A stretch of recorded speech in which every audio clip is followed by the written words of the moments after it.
first ever Brainbuster Radio Wrestling Theater 3001, brought to you by Brainbuster Radio Home Video. Amazing footage here today. We are going to watch one hell of a pay-per-view. I'm Long Island Ice Tea, joined by my very good and esteemed lawyer, Charles the Moose Lopresto. Moose, welcome to Brainbuster Radio Wrestling Theater 3001. Are you ready to rumble? Long Island, I'm so excited to be here. I can't wait to experience this amazing pay-per-view. We're coming to you live from Madison Square Garden in fabulous New York City, the Big Apple, the city that never sleeps. We've got 19,231 paid attendants here for one of, if not the best, Royal Rumble pay-per-view experiences of all time. I remember where I was when I saw this thing live. It was in the prime moments of the hottest wrestling period, arguably, in the history of the sport, Brainiacs. Remember, tweet it, read it, tout it, shout it, be all about it at the Brainbusters. This is a new venture. Let's see how you dig it. We are going to watch the Royal Rumble 2000 together. Talk about it as we go along. Let's relive one of the greatest nights in sports entertainment history. Why not? Right here with the Brainbuster Radio crew. I mean, this is something unprecedented. You got the WWE Network coming out, so that only means Brainbuster Radio is going to get bigger and better, Moosey. We're all going to have access to every pay-per-view whenever we want. If you want a little more insight, if you want that Brainbuster Radio, the trademark sort of in-depth analysis and dissection of some of these amazing spectacles, you just got to listen to Brainbuster Radio Wrestling Theater 3001. All right, well, I think that's enough said. It's Royal Rumble 2000, the perfect way to start off Brainbuster Radio Wrestling Theater 3001 with an all-star pay-per-view, one of the greatest of all time. I mean, really, it is up there as top 2 or 3 greatest ever. Long Island, I've never been more emotionally involved in this sport as I was watching this live and watching that phenomenal main event between Cactus Jack and Triple H with his career on the line. This was the pinnacle for me as a fan of professional wrestling. Don't forget, Brainiacs, this was one hell of a night, not only because you had that incredible street fight, one of the most emotional and exciting rivalries that I could ever remember, Cactus Jack, Triple H, but then you also had Kurt Angle coming into his own, facing a mystery opponent. Yes. You had a moment that shaped a lot of young men's lives. Yep. It did not fail to disappoint. The Miss Royal Rumble contest we're going to see. And then you had the Royal Rumble, of course. I mean, that goes without saying. But just the card before the Rumble is incredible. A triple threat match for the Intercontinental title we're going to see. We're also going to see the very first ever tag team tables match between the Hardy Boys, Matt and Jeff, versus the Dudley Boys. The tag team titles were also on the line that night. I mean, everything was put into this pay-per-view. Right. Just unbelievable production by the WWE, and I think it's time that we relive this moment together on Brainbuster Radio Wrestling Theater 3001, Brainiacs. So without further ado, let's get the show started here in 3, 2, 1. Yes, sir, we promised you a... All right, now my shit's not playing. Oh, you know why? Because I'm using my TV remote to turn it on instead of the PlayStation. What a jackass. Did you start already? Yeah, but I can just go back to zero. That was a great intro. Yep. Dude, you're so good at fucking doing those, like, intros, man. Well, I just rip off Vince McMahon. You really do. I love when he runs down the card at the beginning of a fucking pay-per-view. That's exactly what you do. Yeah, that's so good. That's great. He's the man. All right, are you at 0? Yeah. All right, here you go. In 3, 2, 1. Yes, sir. We promised you a great...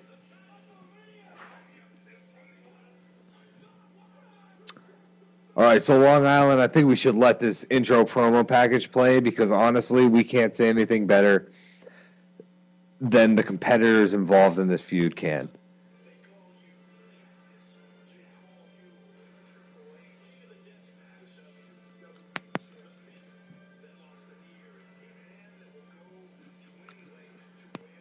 They're just putting each other over so well right here.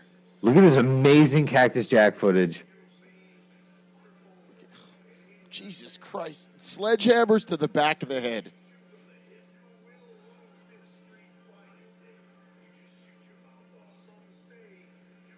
The closest thing to a death match that ever in the WWE. Yeah, it's true.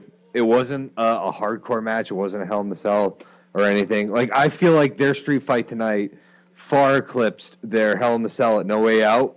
After that's the one where Mick Foley actually retired. Yeah, that's the pay-per-view after this. Yeah, you know what? He should have retired after this match. If you read his book, if you read the paperback edition of Have a Nice Day, he writes this additional sort of section afterwards. And he says, I should have retired after the street fight at the Royal Rumble 2000. So we're in for an amazing match tonight. The No Way Out match is good, but this match, I mean, they didn't even mention the Royal Rumble match. No. The intro to the Royal Rumble. It's an afterthought because... Does Triple H have the title? I wasn't paying attention. Yeah, Triple H is the Triple champ. H does have, so this Foley's is a title chasing match it, as well. You know what? It didn't even need to be because the story going into it was so strong with Mick Foley's retirement and his feud with Triple H. You didn't even need the title there. MSG's on fire. Look at this. Electrifying New York City. They packed them in. There's not even a ramp that night. Very small entrance. Look at that airbrushed Hardy Boys t-shirt. All right, we're coming live with Jim Ross and Jerry Lawler. That's all you need. I'm not a huge fan of the three-man commentary. Lawler's actually wearing a jacket, not a stupid t-shirt. All right. And here it is, the first my match. Goodness. The best wrestler of all time. Arguably one of the greatest athletes of all time. Look at that. The whole stage for this pay-per-view. Wow, look at those gold medals. This pay-per-view is lacking in it's lacking in a theme song. It makes up for with just a taxi cab hanging over the entrance. Yes. Also, Howard Finkel doing fucking amazing work. I don't know why he's still not their main announcer. I really don't. Well, he's really ugly and overweight, but he had so much to do with just the big fight spectacle feel of like early WWE. WrestleMania 3 would have been nothing without him. Oh, Pittsburgh finest. Those aren't his real medals around his neck. Really? He didn't actually bring him to WWE? No, he did, but then he stopped, and you could tell because it's just the red, white, and blue. It's so strange watching him with hair, He's been in TNA longer than he ever was in WWE. Isn't that weird? He's right, and the Knicks haven't won a title since. It's damn true, Long Island. Look, he's offering to be their champion. Wow. Look at them giving Kurt Angle his first shot at just bullshitting on a pay-per-view on a microphone. The greatest wrestler ever, but the most underrated talker. Kurt Angle was so funny. TNA misused him. They brought him in and they made him look like a legit badass and everything. But he is such an amazing talker, and he's so funny. Now, did you know who this mystery opponent was? I had no clue. I knew who Taz was. Spoiler alert. Oh, it's Taz. Yeah, you don't have. You could give it up. All right. Yeah, I guess. These people who have the nerve to actually download or listen to this, they know Taz wrestled Kurt Angle that night. I knew who Taz was, but I never actually watched him wrestle. But apparently the crowd knows. It's really weird. It's not weird. It's a very smart crowd we're dealing with. Yeah, they're in New York City. He's from Red Hook section of Brooklyn. From Red Hook, Brooklyn? Uh-oh. Oh, man. But, dude, Jim Johnston, you made Taz with this music. Yeah, well, you sold him. Taz really was only good in WWE for about a half a year, and then he had to start wearing T-shirts, and he the next year in the Rumble, he gets eliminated in less than 10 seconds. So, yeah, he had the record before Santino. Wow, they really sell him though. I don't know if this is Kevin Dunn. You know, like you can't tell how short he is. He looks like a fucking killer, and it's in New York. It's perfect. And Kurt Angle was on an undefeated streak going into this. Yeah. Angle was undefeated. Yeah. So that's the story here we're going into. This guys with undefeated streaks. Look at that. Oh, look at Angle, though. Look at young Angle before he got hurt. Complete 360 back body dropped over the top rope. He's fantastic. That's like Macho Man style right there. That is balls. But going to undefeated streaks, the right guy never ends an undefeated streak. Goldberg lost to Kevin Nash. With the taser gun. And Angle loses to Taz. But see, here's the thing. I think this was done more successfully. It's on a smaller scale, but I think this was more successfully accomplished than the end of Goldberg's run. Well, that's true. What do you want to do at the end of a run? You want to get someone else over, right? This put Taz over so big. Taz is the guy who ended Kurt Angle's undefeated streak. With Kevin Nash, it was just like Kevin Nash ended Goldberg's undefeated streak with a lot of interference and a taser gun, and we already know who Kevin Nash is. It put Goldberg over that he had to lose by getting tasered, but Taz winning. Kurt Angle's streak didn't matter as much. That's why. Kurt Angle goes on to have the most successful first year in the history of the sport, winning every single title. Every title in 1 year. Wow. Look at him going to the top. It's so strange looking at him with hair. Oh, and Kurt Angle gets crotch. Oh, he's hurt. He's hurt, Long Island. A Tazplex from the top rope. Oh, what a maneuver. Oh, foot's on the rope. How long did Kurt Angle's undefeated streak last? Well, I guess how long before this did he debut? I think he debuted in the summer, in like July, is my guess. Oh, there you go. Small package, inside cradle. No, not going to be enough. Taz, one of the longest reigning ECW champions. Yes. In his backyard. He has to say that this was the best night of his career. I don't think it ever got any higher for Taz than this. I think you're absolutely right. Wow. Kurt Angle looks so small, too. Or suplexing Bam Bam Bigelow into the floor, into that ramp. Oh, look at that. Oh, Kurt Angle. Oh, wow. They fucked up a little there, but then they still make it look good because they're pros. They are. And it's crazy because Kurt Angle is not really a pro.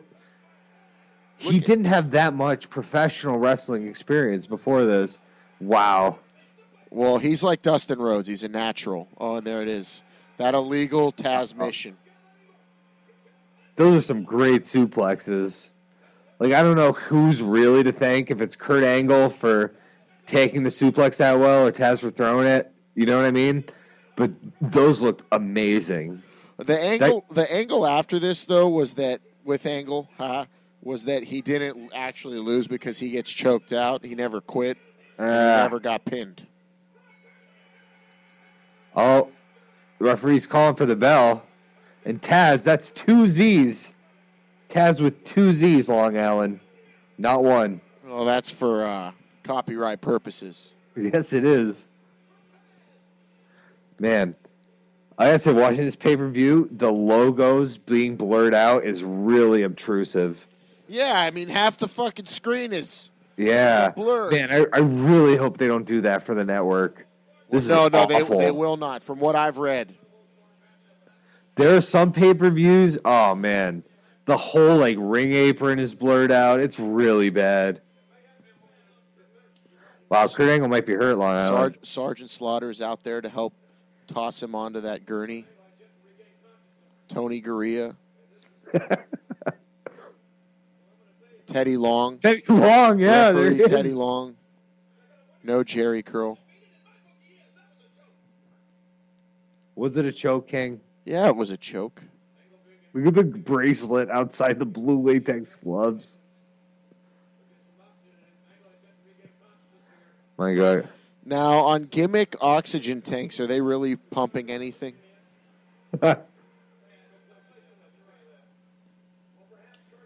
Oh. The Hardys with their... Oh, wow. Look at Michael Cole. Michael Cole about 120 pounds lighter. Wow. Terry Reynolds, I don't remember her being with the Hardy Boys. When did that happen? The Terry Invitational. That's how they got made. The Terry Invitational... Look at that. Through the table powerbomb. Wow. The Terry Invitational was a series of matches between Edge and Christian and the Hardys, and they both wanted the services of Terry. And that's when they had the first tag team ladder match, and they got made. And they became legends. This really was. It's amazing what like a strong tag division can add to the Terry, product. no! Oh my gosh. No! Wow. Terry, no! Look at Michael Cole's haircut. It looks like someone from Boy Meets World. Uh-oh. Look at exclusive Now I'm seeing some exclusive footage. Me too, yeah.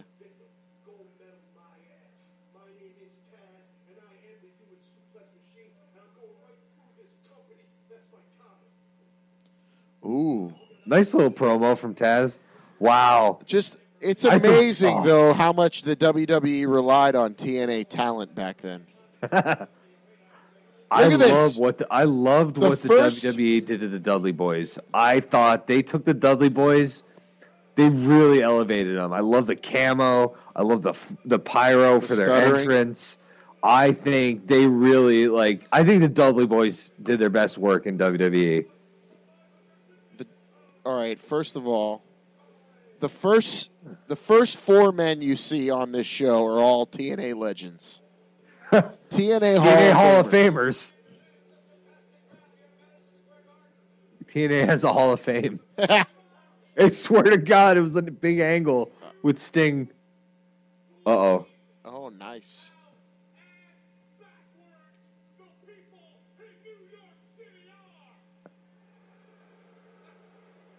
The Dudleys...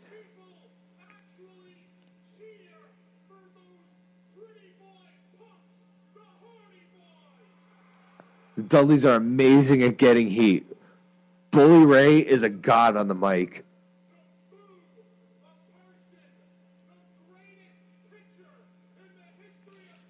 Roger Clemens.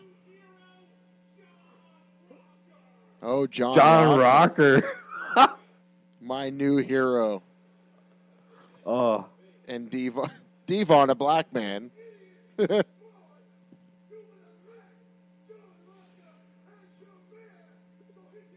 Yeah. A black man. That's great.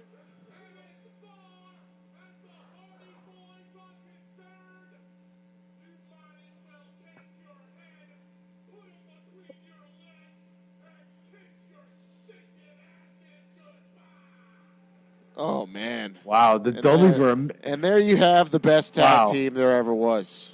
I got to agree. I've totally got to agree. The Hardys have no chance in this match. They're not even dancing. Look at that. The match is starting already. Oh, and they're brawling on the outside.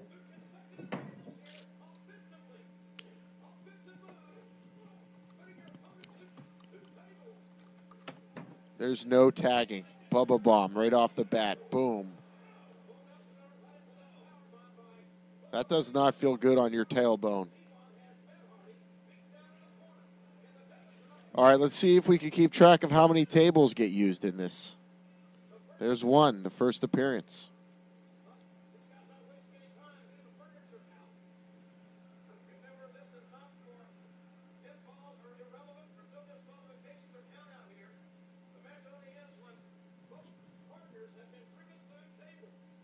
Both men need to be. Look at that. Oh, innovative. This is... If you watch a table match now, it's not much different. It sucks when the first are the best. There's nowhere to go. They shouldn't even have these matches anymore. They don't compare. The ladder match is a different story, but with tables, nobody has or will ever do it better than these four. It's impossible.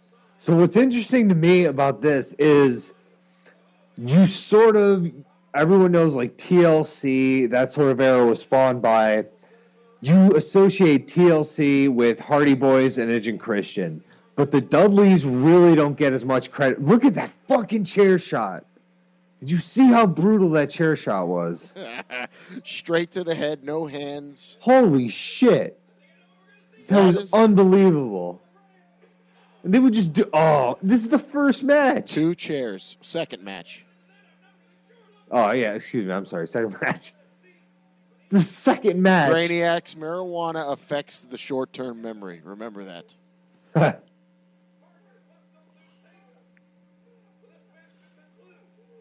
And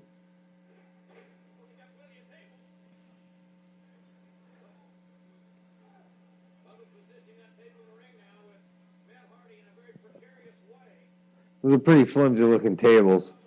Why ever have another table match when these guys did it so much better than anyone has since? They don't do that in WWE that much anymore. Oh, they have tables matches all the time.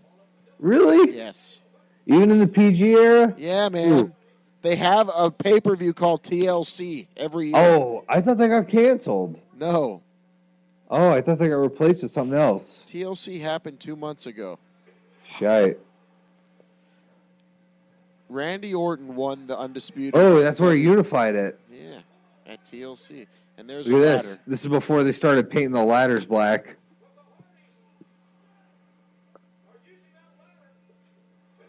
Oof. Oh, my.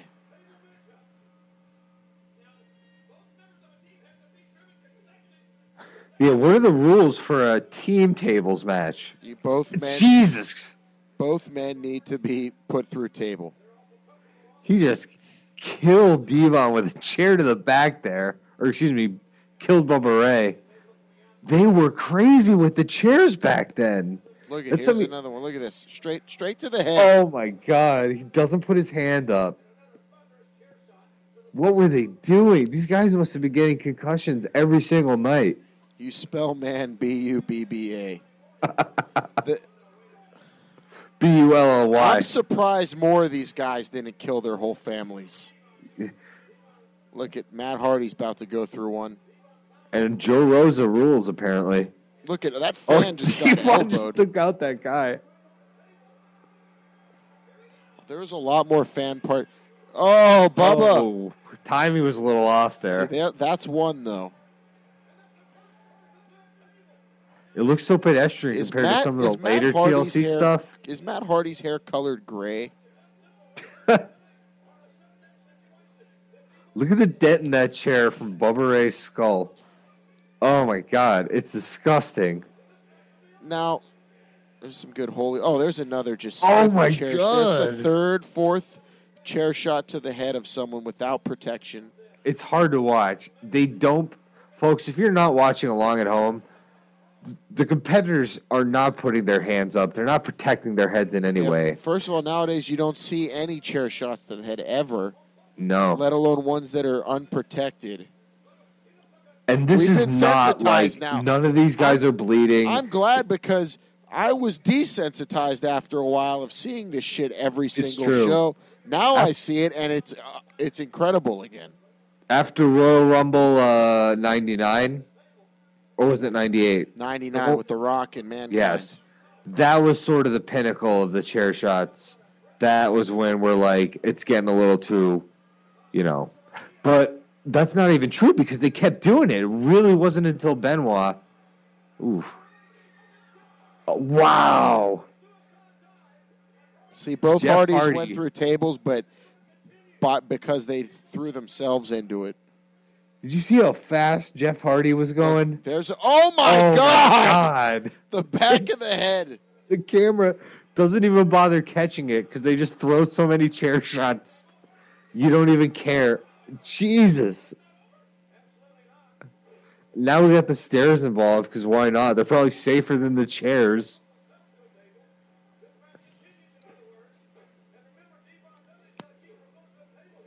What a great match, by the way. This is a fantastic, early undercard match. There's tons of action. There's no lulls. I haven't seen anything close to a rest hold. These guys, Matt Hardy just got powerbombed through a table that was perched up on both steel steps. And Bubba Ray Dudley's got that orgasmic look. Yeah. Yeah. That weird look in his ass. This is a great match. I think this is an amazing tag match. These guys the only thing I regret about this era is that it would have been really great to be able to hear Lord Alfred Hayes call these matches. Can you imagine? Oh, and and then he throw to Sean Mooney in the back. These competitors are ravaging their bodies. See, every time I try to do Lord Alfred Hayes, I just end up doing William Regal. Malicious intent, Gino. Oh, here we go. Another one. Oh, my God. Right to Matt Hardy's gray head. They're not protecting themselves at all. Matches get stopped if guys get hit like this. Legitimately stopped. Yeah. Dude, whatever. So we're doing this January 19th, 2014. Daniel Bryan may or may not have a concussion. But whatever he suffered is nothing compared to what these guys suffered 8 times during this match. And, you know what I mean? Yeah, and we're not even near the end yet. They're setting up for the finish right now, but they got about 5 minutes left at least. This is some of the best outside the ring brawling I've ever seen. Because they have tables, they have an objective, that was they have a goal. Kick right to the balls. Right. Didn't even try to pretend. There's some random guy is setting up. There's just a guy setting up tables on top of one another. Some MSG staffer. How much do you think a ticket to this show cost to sit in the? Wow. In 2000? To sit right there by all the. Oh my God! One. Oh no, that one got blocked, and there you go, right to the head. And these this is so chairs crazy. aren't even bending. These are real chairs. These guys are killing each other. You do not see this level of punishment in today's product. This is what Chris Benoit did to the industry, for better or for worse. I mean, I'm not going to make a judgment call, but these guys were crushing each other. Oh, and Bubba Ray. Jeff Hardy. Yeah, I didn't think Bubba Ray was... Low blow. He gets up after a chair shot to the head, and they fall Oh, my God.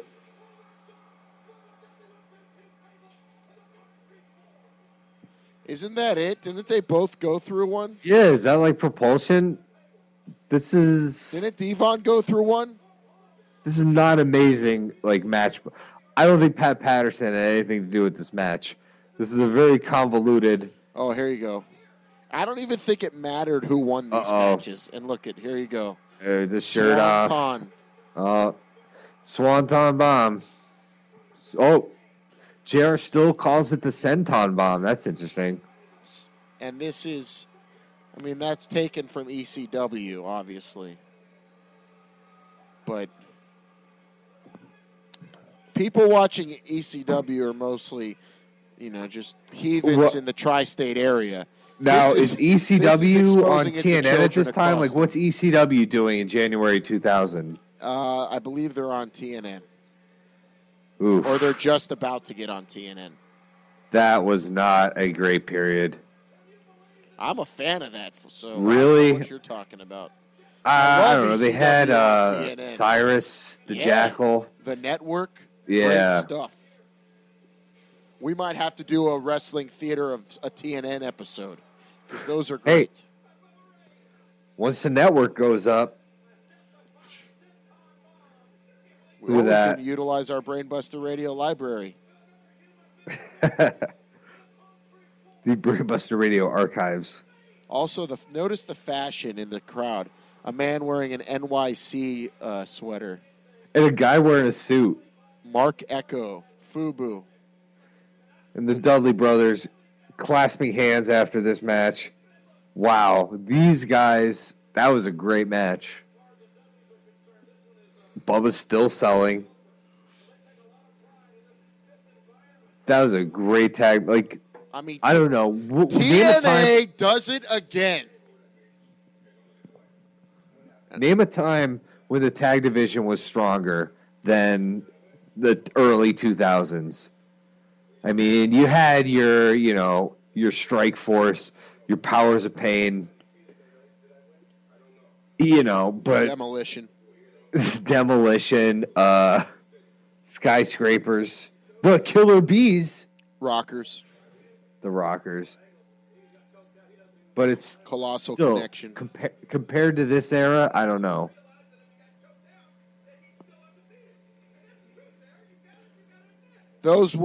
That was a good period, but not as memorable as this. Yeah. Almost all the guys in these feuds between these two teams and then the Edge and Christian ended up becoming a world champion in some That's company. True. There's Sergeant Slaughter coming out. Tony Gurria again. We're about to see the Miss Royal Rumble contest, and this changed my life forever. It prepared me for accidentally seeing my grandmother naked. There's the fabulous Moolah, God rest her soul.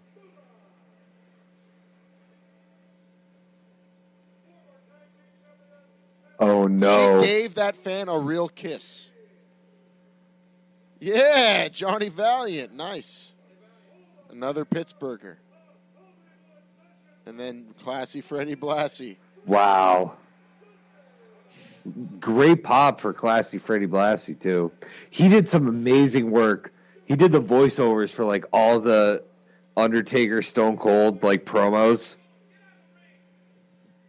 And King is in the ring right now. The King wearing his hat to the side. His crown. And tights. I don't think the King wears tights to the commentary desk anymore. He just wears Affliction t-shirts.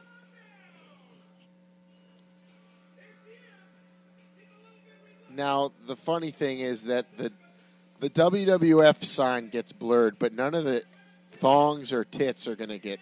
Hopefully Will we see Mae Young's boobs? Was that... You know better than I do. Was that on purpose, her tits shown? I always heard that it was fake.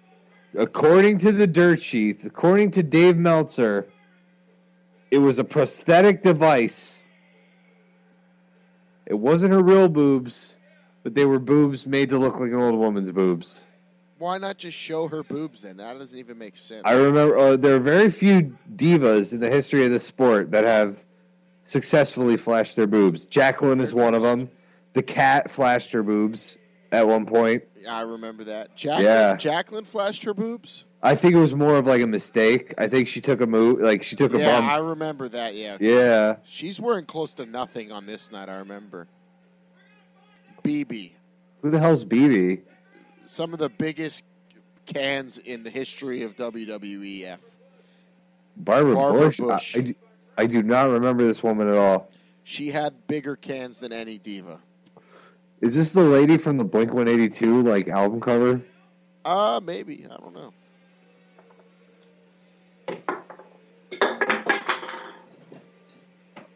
Oh, yeah, Luna. Luna, great. Right. Luna's amazing. Great one of the best workers. I remember her at WrestleMania 9. She had one of the best matches on that whole awful card. Awful card? WrestleMania 9, come on. Come on. Money Inc., Mega Maniacs. El Gigante versus Undertaker. Tatanka versus HBK. Razor Ramon, Bob Backlund.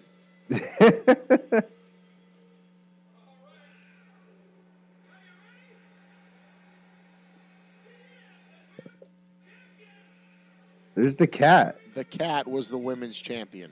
Wow.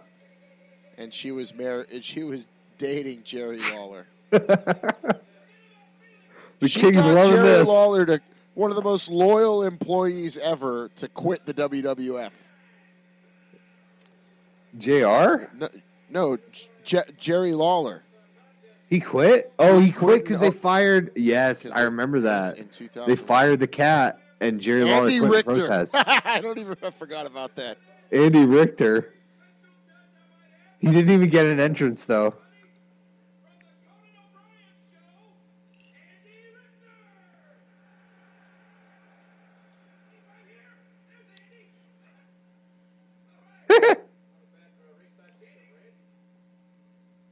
JR is not great solo. What? Where's Sable? Where's Deborah? Are they not involved at this point? Divas. Where's Lita? Where's Ivory? Oh, there she is. Oh, Ivory. She's badass.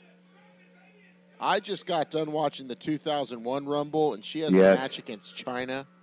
She's part of Right to Censor. Yeah, she was not. She did not come around in the right era. This was a very much like a non-worker. She came around today, she would be an all-time. She'd be a Hall of Famer. She looks great. She's reluctant to show off her body, yet she's wearing like the most revealing thong ever. Wow. She said, "You're all perverts." She's good. Look at that butt. Nice plump pancake. Wow. She got those weird bodybuilder boobs, though. They're not weird to me. Look at Slaughter's writing down. Taking some important notes.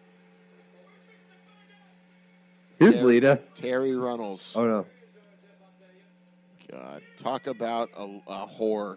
Wow. Jeez. She's a ring rat, man. Look at that. This is ring rat. The ultimate ring rat, huh? Yep. Shacking up with New Jack. She's got the face of just a haggard, just skanky broad who's on all sorts of pills. Look at her. I love her. Wow. Who was she married? Was she still married to Dustin at this point? I think her and Goldust are done for. Look at Andy Richter hiding his notes. Look at Johnny Valiant's writing with his pinky up. I never noticed that. Look at Jackie. God damn. Look at those boobs. Holy shit. Mackerel. And then she's got Texas swagger. Yeah, she's shaking it. Holy hell. Yeah. Too bad her long hair. There you go. Oh, yeah. That is not PG, Brainiacs. You would not be seeing Natalia do that or the Bellas.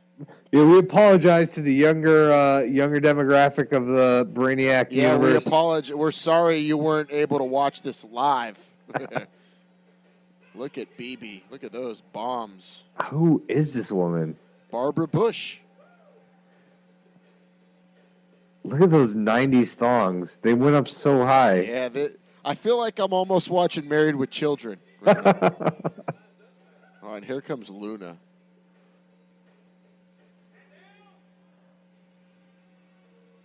Luna basically was the Miley Cyrus of her time. Look at the hairdo. Oh, that's all Miley Cyrus is doing is ripping off Luna. Exactly. Luna's already wearing a see-through gown but refuses to show her ass. Luna was great, man. Yeah, she's also dead. She became a truck driver after her career. She's wearing bubble wrap.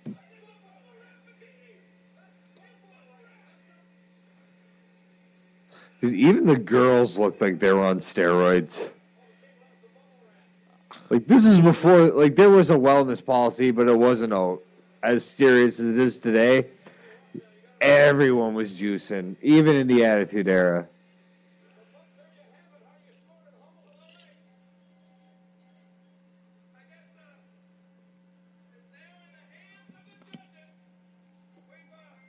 Slaughter.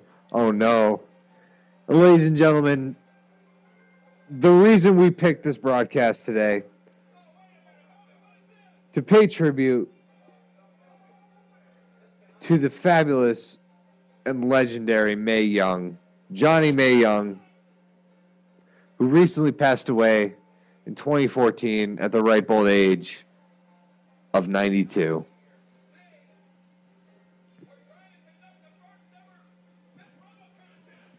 Brainiacs, I know you can't see me, but my hands are where they should be. Don't worry. In my pants. Mae Young, a true legend.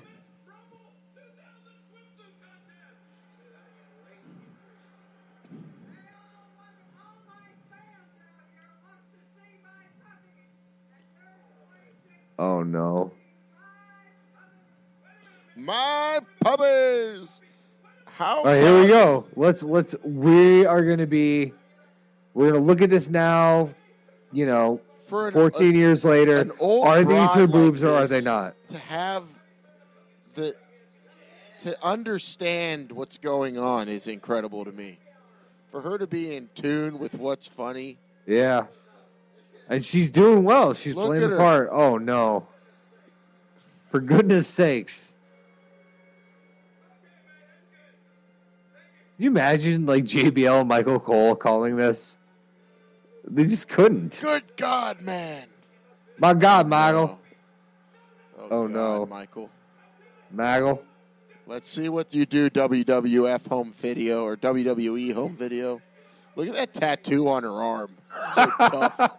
She probably got that in 1939, right after the Nazis invaded Poland. Oh, no. Censored. Oh. Censored. Where are the I want to see the puppies. There's Mark Henry. Wow. Who would have thought this guy would become one of the most dominant champions? Obviously, Vince McMahon, because he's been with the company for 20 years and he has one of the greatest contracts ever. Yeah, exactly. McMahon signed him to a 15-year contract. He had all like red, white, and blue Mark Henry merchandise printed up. Didn't get over. Started giving him all these shitty gimmicks to get him to quit. But Mark Henry stuck it out.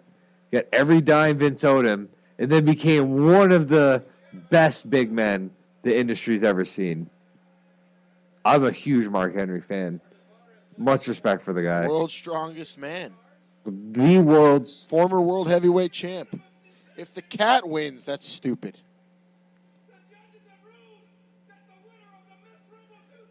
Mae Young. Yeah, Mae Young. There they are. How much time did they give to this? How long has this you could see fucking sketch been going on? We should pause it to see them.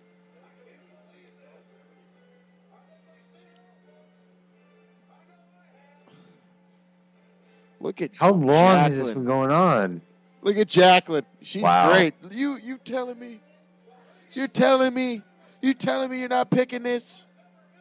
The cat looks good though. I feel like she could hack it today. The women like today are like smaller, less sort of Terry Reynolds-ish. Look at those fucking bathing suits. Look at the cat's bubble wrap. Yeah, that was cool. They were trying to recreate like Sable's handprints. I don't know.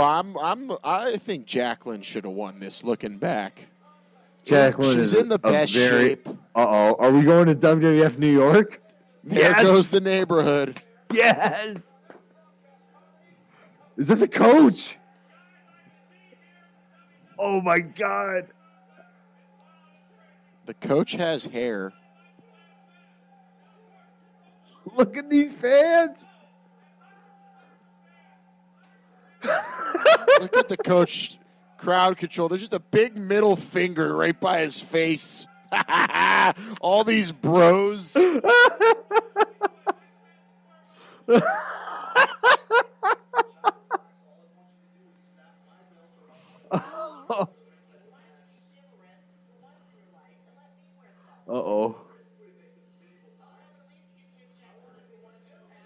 Oh, Dave Earl Hebner. That's Dave.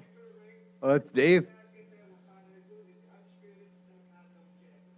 I never understood the Hebner accent.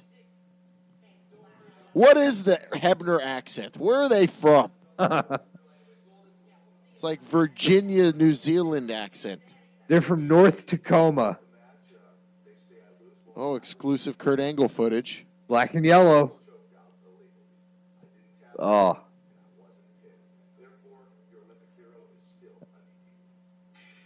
Wow.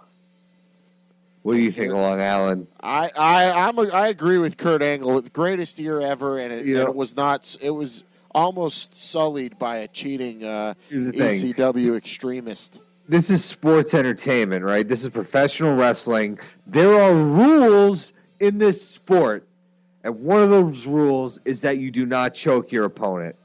You can put him to sleep by compressing his carotid artery, but you can't choke him. That's how our sport works. Here comes Hardcore Holly when he would say he was a super heavyweight. He is enormous. Looks about 450 right there. Remember they come out with the rigged scale? Yes. Oh, he is gigantic. Hardcore Holly. Look at how straight the back of his hair is. Hardcore Holly definitely was not juicing. What a monster. Hardcore Holly would be the Ryback of today. And here's Chyna at her peak. Don't treat me like a woman. Don't treat me like a man. The ninth wonder of the world. And we found out why she was a wonder when she made that sex tape with X-Pac. Yes. Because I don't know if that was a dick or a clit. Whatever it was. I was wondering. Oof. She really did a lot, though, for the transgender movement. Probably more than Chaz Bono. Oh. And then here comes another guy who in just a year's time. He's walking, living proof of how WCW mismanaged talent. This guy. Well, there's so many guys like him. Chris Benoit, Steve Austin, WCW. I'm saying he is just like them. Just I don't think anyone more than Jericho. Because he instantly left there and right away. He did some good stuff in WCW, though. Oh, yeah. He had some great matches, very memorable promos. Remember when he listed out all the holds? I forgot. I'm never calling it MSG again. It's MSJ. I'm sorry. All right, another mark. Oh, hold on.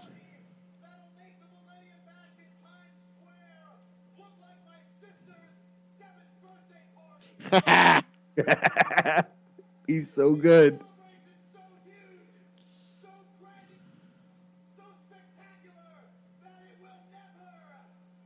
Ever. Wow. He has it, dude. He has it. Another mark of the Attitude Era, though. Before every match, someone came out with a microphone they just handed him out backstage at the gorilla position. Yeah. Here you go. Also, gimmicky triple threat matches with tons of stipulations and probably an unclean finish. Hardcore Holly starts the match off paintbrushing that was terrible. Face. What was that? Oh, big slap. Bitch slaps. Oh, wow. These guys are stiffing the hell out of each other. Chyna's looked horrible. Oh, Chyna. Well, she's a lady. She lady slapped them each. Is she? Don't treat her like a woman, man. Do you prefer Chyna? Look at her doing the nice little Ric Flair bomb. Shawn Michaels style right there. Yes. Do you prefer Chyna fake bombs with a fixed jaw, or do you prefer all natural? I prefer Chyna? original. Like, remember when everyone used to say, dude, Chyna's Sergeant Slaughter's daughter? Yeah. Because she had that huge jaw. She looked just like him. That's the China I thought was super cool. That's the China Triple H fell in love with. Yeah, exactly. Now look at all that like plastic surgery she's had. I love Jericho's tights during this era, by the way. They were awesome. It's very Japanese lucha. Yeah, exactly. He looks like Tiger Mask. No, that was the Benoit. He was somebody. He was Corazon de Leon. Ah.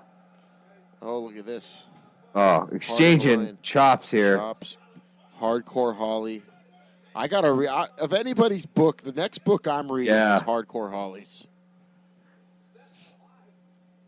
Look at Hardcore Holly going for the... Oh, no. He reverses the Hurricane Rana attempt into the Lion Tamer. And China with a short arm clothesline to the back of the head. That was a nice little exchange right there. That was cool. That seemed very like Pat Patterson to me. Like, that was like they have a good road agent.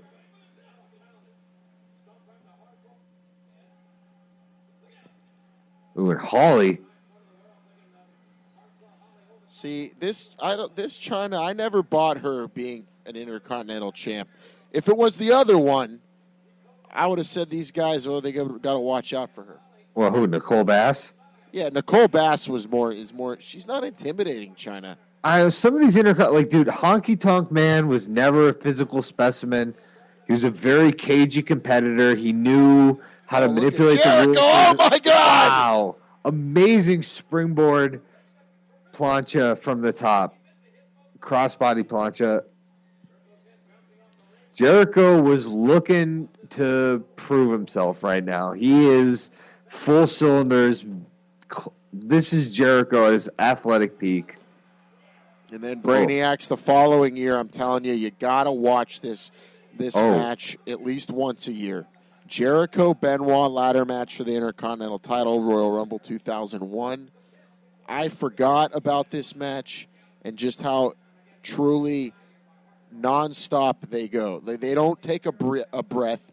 They put their lives literally lives on the line every other second in this match. How do you learn to fall off a 30-foot ladder? It's incredible. Incredible. And especially after being sensitized over the past decade, it really had. I don't remember being that floored by a match I've already seen.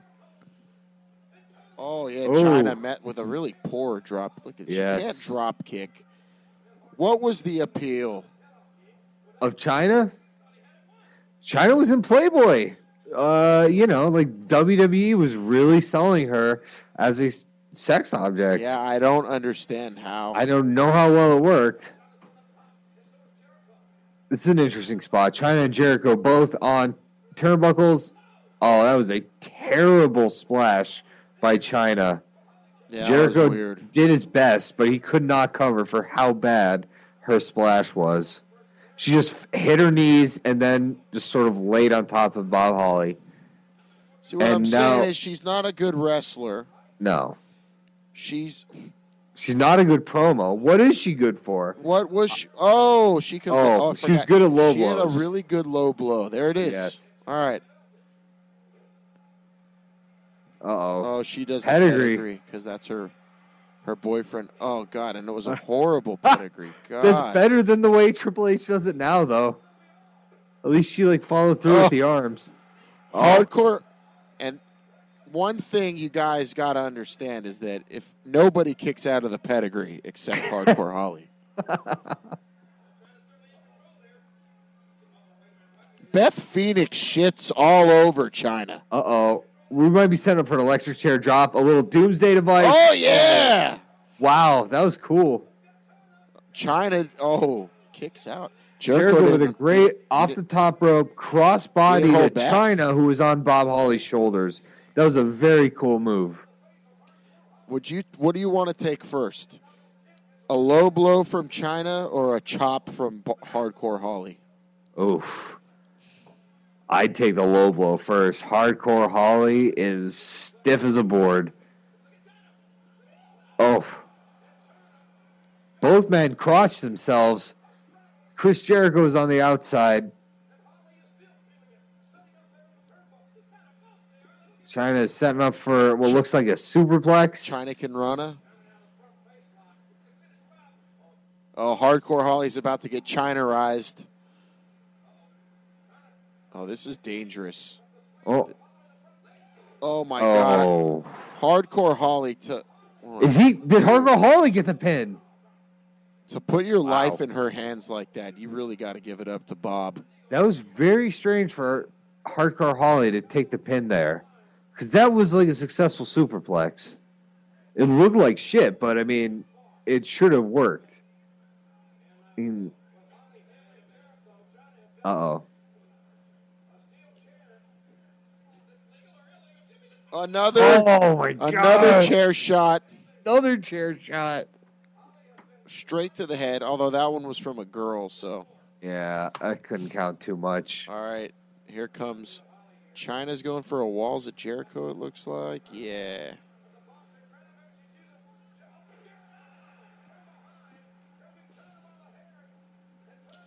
Lion Salt. And Jericho wins it with a Lion Salt, or an acai moonsault, as Lawler called it.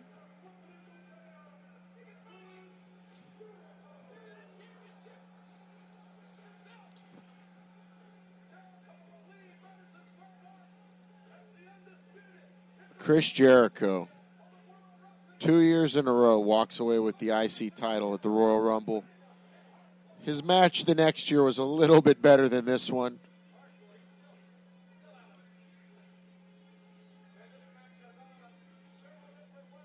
I remember this match being better. I'll tell you that.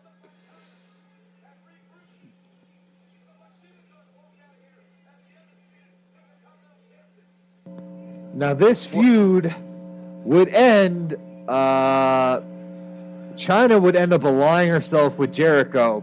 Chris Jericho would move on to feud with Kurt Angle, and Angle would eventually win the WWF European Championship on the February 10th episode of SmackDown. Shut up, The Rock's talking. And you became really feedbacky all of a sudden. Any better? No. And it's appearing on the recording too, so that's on your end. There you go. New York City. How about now? Nope. Am I still? Nope, now it's back.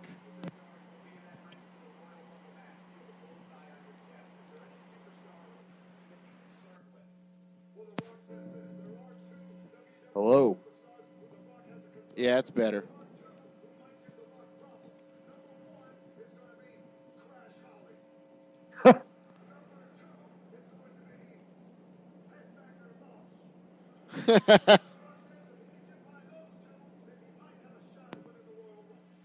The Rock is afraid of Crash Holly and Headbanger Mosh. But not Thrash, interestingly.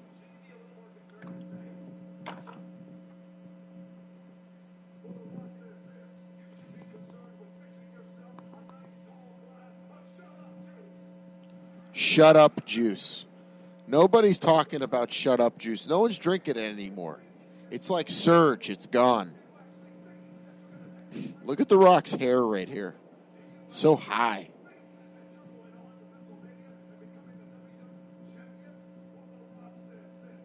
He should bring that back. Wow.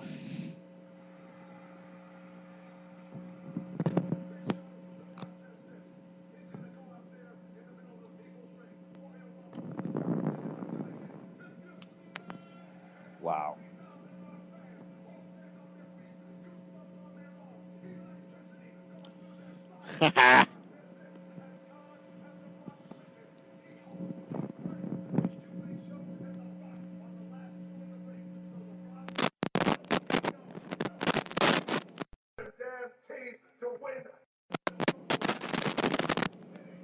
The Rock guaranteed to win this Rumble. That was an amazing promo. There's some guys dressed as chefs going crazy. And a guy in a Back to the Future sweatshirt. You were allowed to bring your own food to the arena back then. Long Island, you're crackling, brother.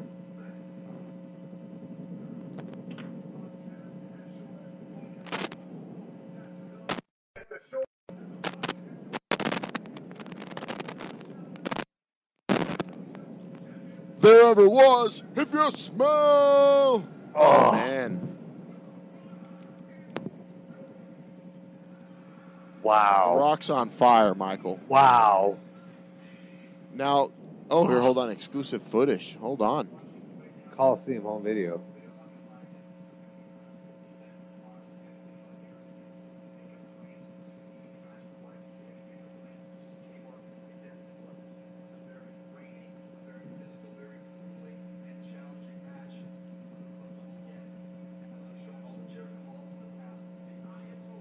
Of rock and rolla, yeah. Dude, he's not even sweaty. This looks like it was filmed before the match. I think it's pretty obvious that it was.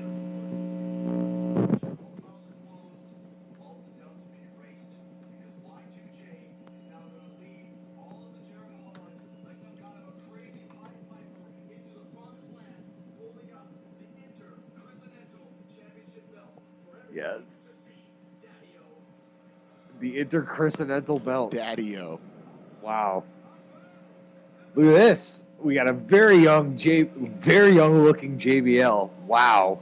Look at the goatee. Who would have thought JBL would have gone from this?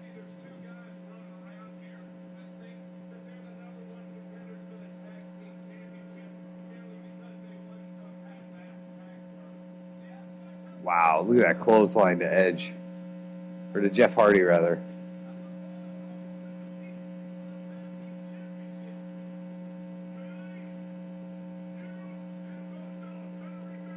Yo, you there? Yes. Can you hear me? I can't hear you. Oh. Oh, there we go. That was my headphones. Yeah, I think it's on your end.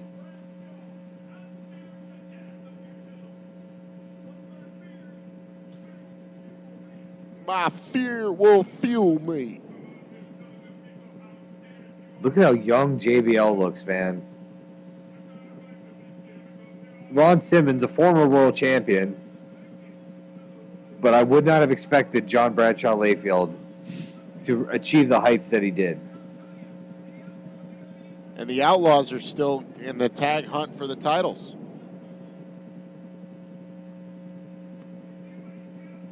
Look at the pierced ears with JBL. Ass kicking. Just two badass motherfuckers I would never mess with. The Alkalites were an amazing tag team. They were sort of the LOD of the Attitude Era. They were the big, no-selling, super stiff tag team that just scared the shit out of everyone else, you know?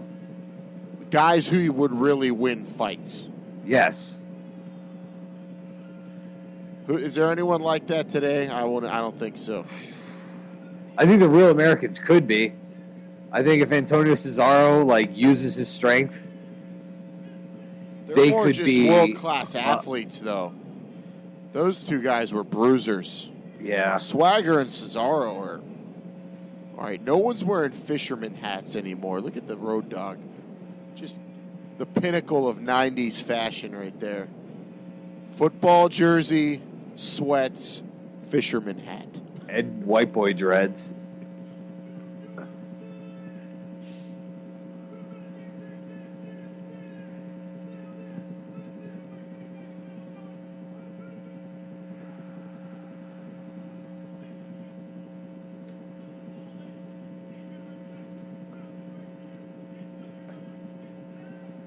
So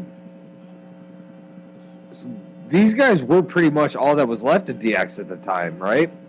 Because Triple H was being the game. Yeah, he wasn't part of DX. Yeah, HBK he was out of the picture. X-Pac, I don't even know what he was doing at the time. He's there.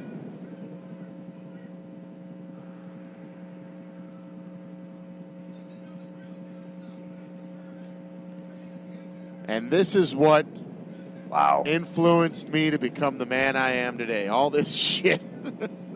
2 words for you, suck it. Billy Gunn wrestling in a pink thong. With a little choker around his neck. It looks super weird.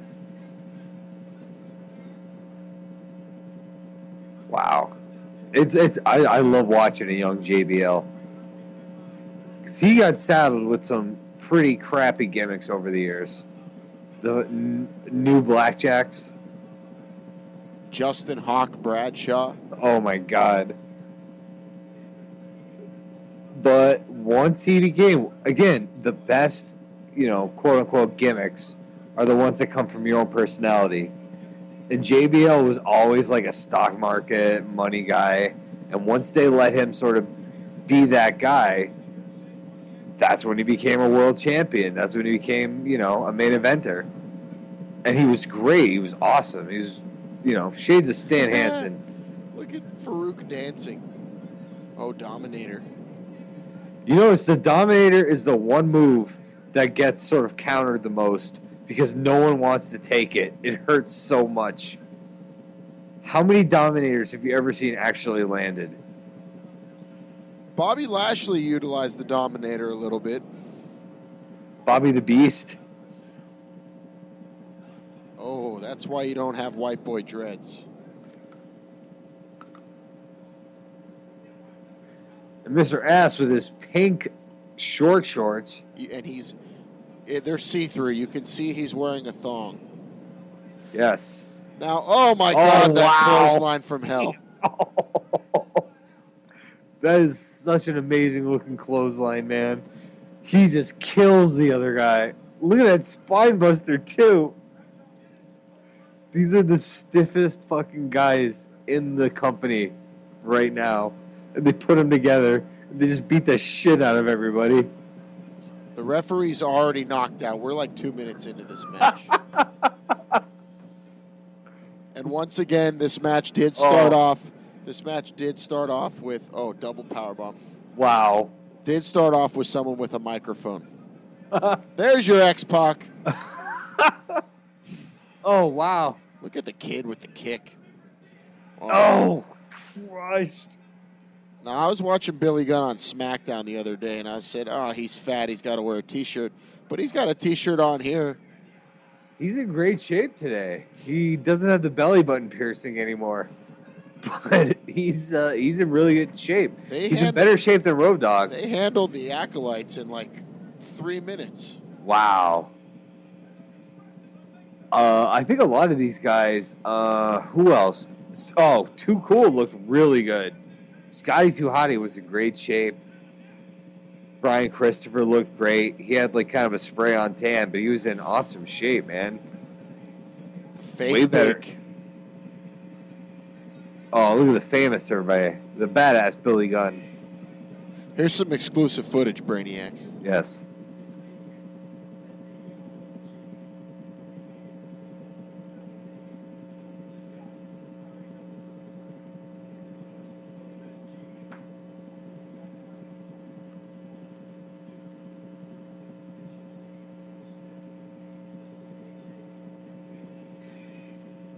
That was obviously filmed before the match happened. Look at Steph. Wow. They are we have just so Cactus hateable. Jack in a green sleeveless flannel vest. Triple H with a big double wing championship belt, and Stephanie McMahon in his promo picture pointing a finger.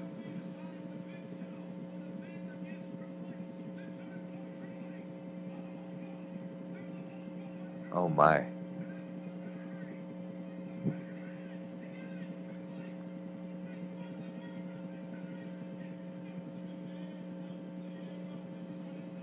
I love that belt. Look how gorgeous that belt is.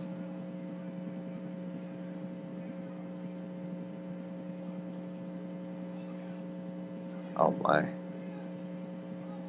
Look at their giant portraits.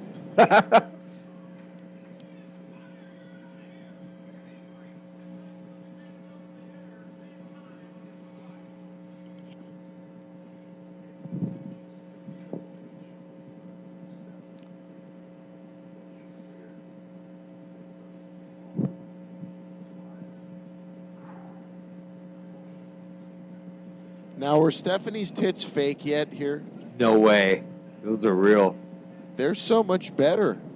Oh, Midian as the Mankind impersonator. It's Dennis Knight, Long Island.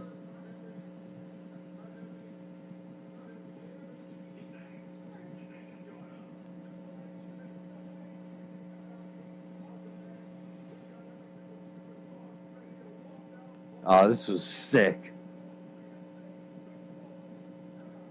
Look at The Rock's shirt. That $800 shirt. The Rock wore old man Hawaiian shirts and made them look badass. Look at that double arm DDT by Mick Foley. Gorgeous. Look at Timmy White. Oh, the bell.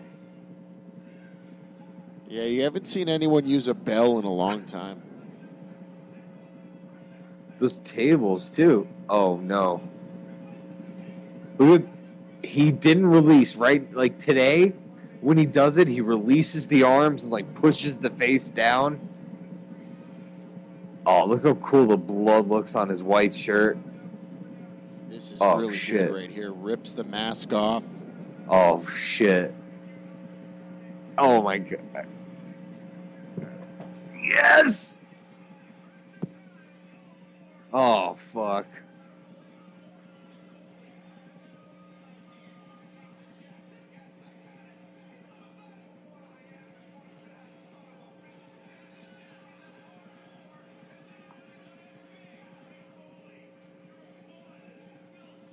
Elbow drops with chairs.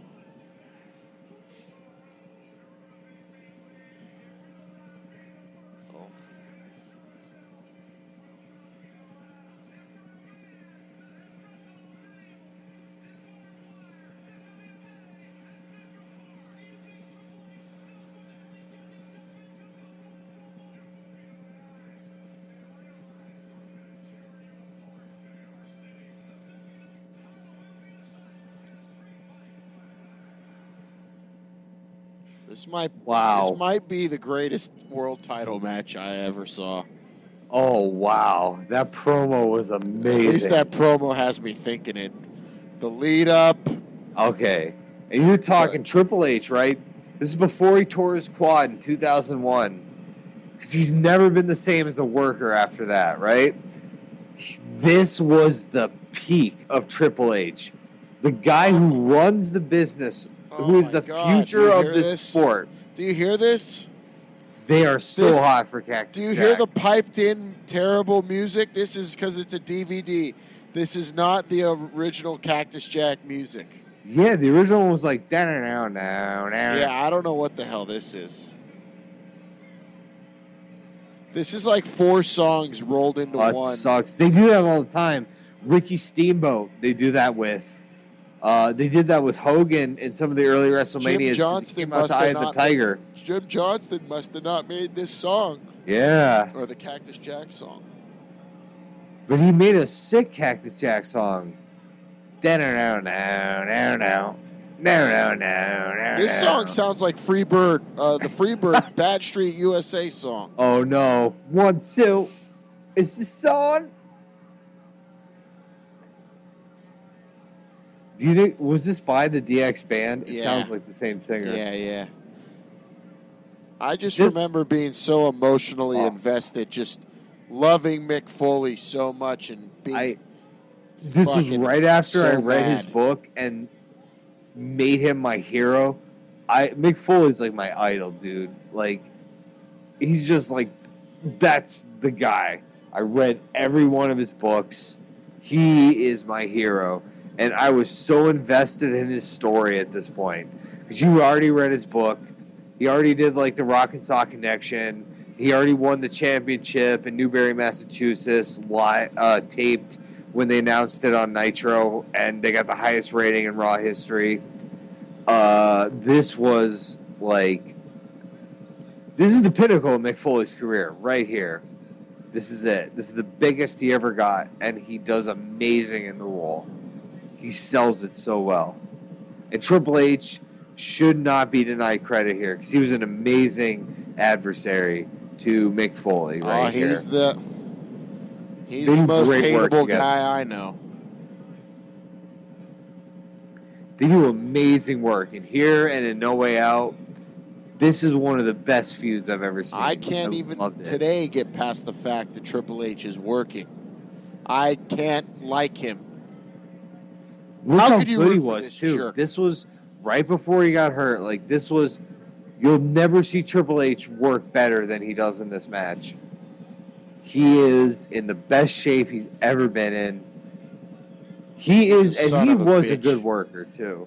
Before he got hurt, he was good.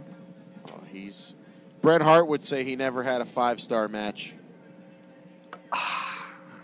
I think he's had 5-star matches. He's just never had a good character. His character's always sucked. Oh, wow. Bret Hart, you should be watching this match. You know, watching guys like Triple H and Cactus Jack Mick Foley.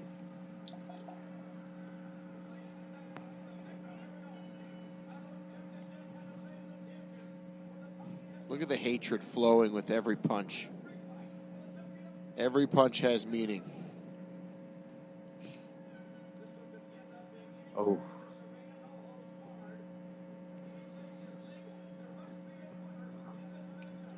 Earl Hebner still refereeing at this point. Dude, Hebner went to like the mid-2000s with WWE, and he's still refereeing in TNA, I think. Yeah. When did he get nailed selling the bullshit merchandise out of the trunk of his car? What a undignified ending. He would have been the first ref to be in the Hall of Fame. Yeah, that's very true. Now it's going to be fucking Nick Patrick or somebody. My vote goes to Little Nate. Little Nate. Robinson.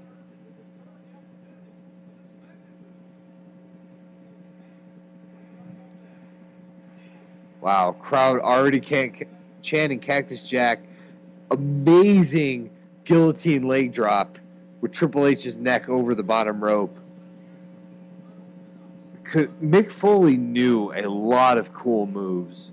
He couldn't do like flippy acrobatic stuff, but he knew a lot of cool ways to use the ropes and use like the stairs. He had a pretty big repertoire for a guy of his like acumen.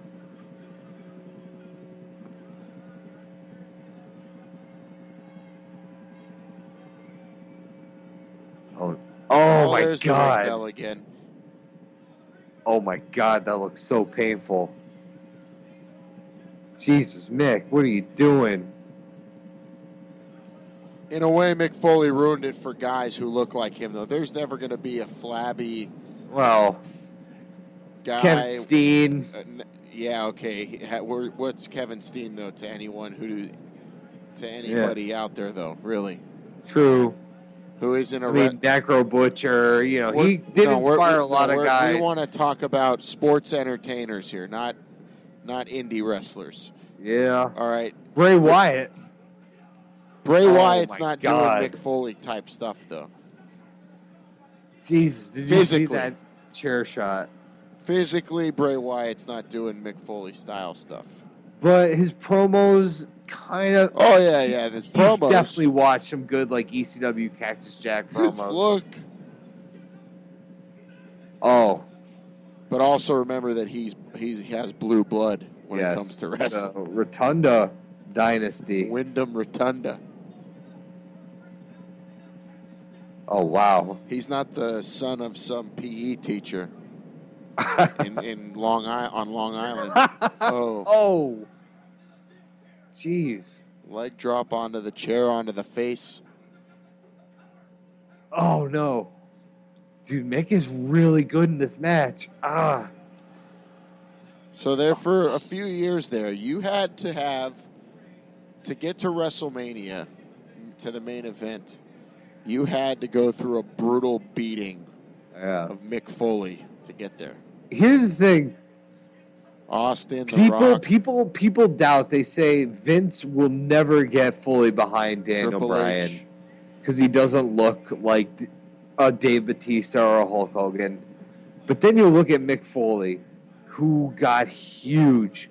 No one was as over as Mick Foley back in the day. He never got to like Steve Austin heights, but the company was fully behind Mick Foley at this point. This was the centerpiece of the promotion.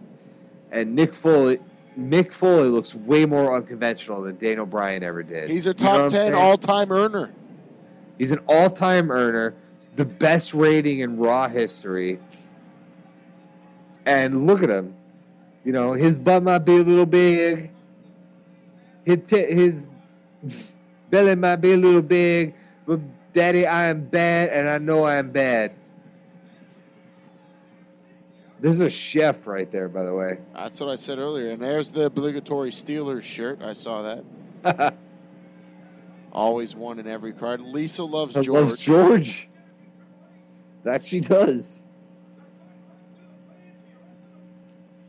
We got some great brawling through the crowd. Oh, this set, I remember this set so well because the guys used it so well. They use every part of this sort of entranceway, like set they set up. Like it looked like stage dressing, but the guys fucking use it in this street fight. It's so amazing. They use the taxi cab, they use the pallets, they use the bricks. It's so good. Who do you think they had do the graffiti? Probably Banksy, I would assume. Or Jerry Lawler. Yeah, the great artist. Oh, Cactus Jack, vintage Is screen. that a real sewer? Does that sewer cover go to a sewer? How'd they get it to look like that? It's not a real. Oh. Oof. Yeah, I mean, that's obviously a regulation, New York City garbage can.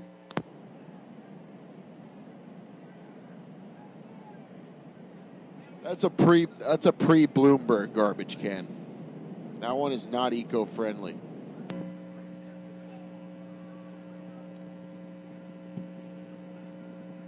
Yeah.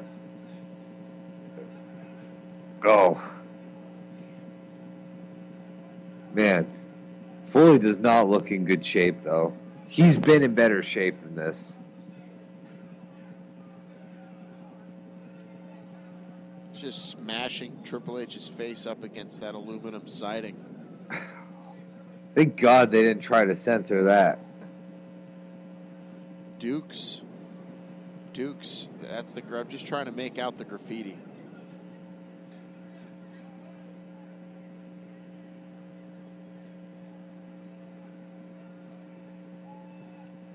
Oh! Oh, wow. Nice back body drop by Triple H. This is more of a side suplex.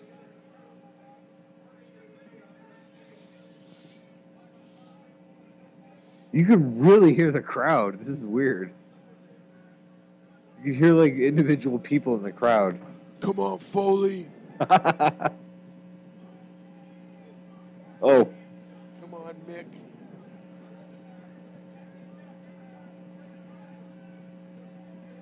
Cactus Jack, king of hardcore.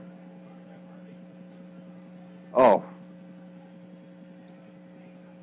Would not have been good to have a seat in the cheap seats at this pay-per-view. Look at those forearms that Triple H is.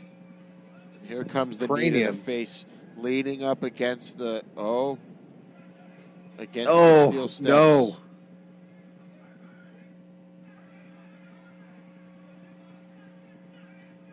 We're hearing some great Mick Foley grunts in this match, by the way. Hatcha! Hatcha! Hatcha! Would you Mick Foley grunt all the time back then?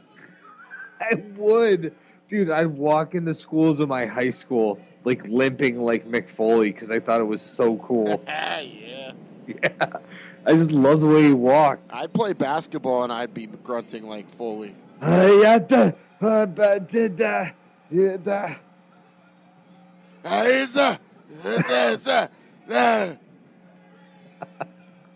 Oh no, we had the infamous barbed wire 2x4.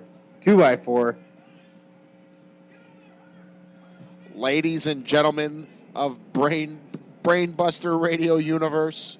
My name is Paul Heyman, and I am here to tell you I am watching one of the greatest hardcore street fights of all time, and a low blow there by Triple H.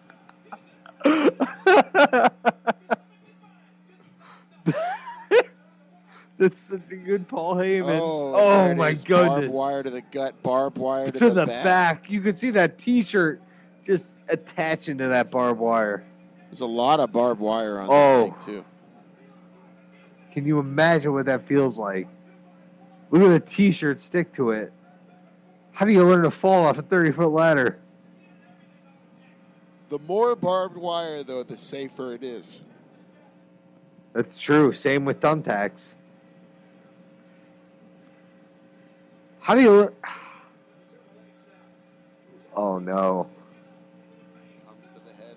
Into the face. Oh. Jerry Lawler wanted it. Into the face. Oh. So I guess low blows. Like, why even have a referee if you're just going to watch them blatantly do low blows? Oh, no, double arm DDT it's a street fight. Jack. And that should be it. Why is the referee getting rid of the barbed wire if it's a street fight? That's what I want to. Hebner was always sticking his nose. He gave it to Hugo Savinovich. Oh. See, no. You can blame Earl Hebner for that. That double arm DDT was beautiful. He should have been gone.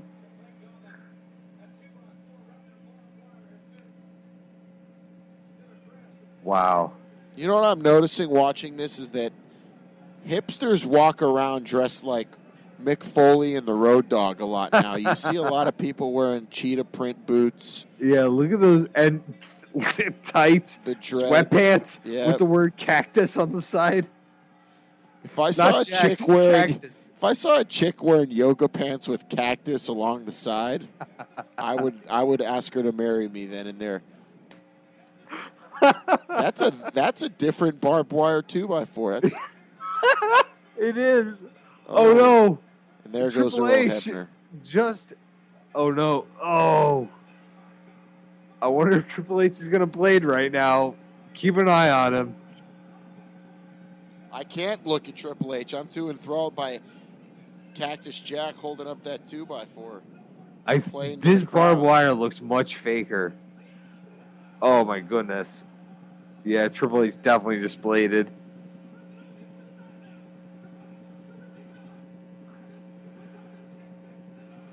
Oh my God. We got a new champion. No, we don't. You know what? I'm officially saying Earl Hebner's horrible. He's the worst. Look at, dude, he is busted wide. He bladed like a madman. Earl Hebner takes crazy bumps, but Jesus, I hate how he counts. So slow. I hate Nick Patrick. Who's the guy that counted during the Hogan Sting match at Starrcade 90? Such a fake 2 count. It was supposed to be a fast count, but Hogan paid the guy off, so he would just count it normal. Do you know the one I'm talking about? Oh, my God. Oh. Wow. Dude, Nick Hunter Patrick is legit blading like crazy. This is like an 8 on the Muda scale. He is bleeding like a motherfucker, dude. The Muda scale. Yeah. Yeah. Holy shit. I honestly don't miss blood that much. It's so gross. Just knowing that, like, fucking, you know, like, guys like Cowboy Bob Orton have hepatitis and shit. Yeah. Like, why bother? Well, yeah, you know? I mean, The Miz definitely has HPV. I wouldn't want him bleeding on me. Allegedly. Oh. Ew. Oh, is that the end of part 1? Yeah, this is the Brainbuster intermission where we switch over Alright. DVDs. So far, Brainiacs. Holy shit. Wow, what an incredible show. This is... Honestly, I feel like hardcore stuff, ECW stuff, has sort of aged poorly.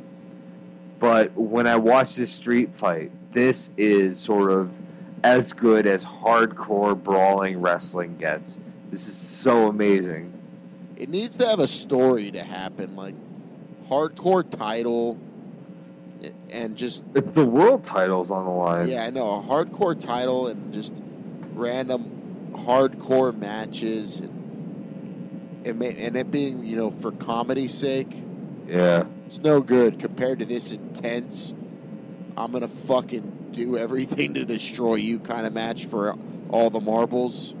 That's the only time that should be utilized. Or if Brock Lesnar's involved.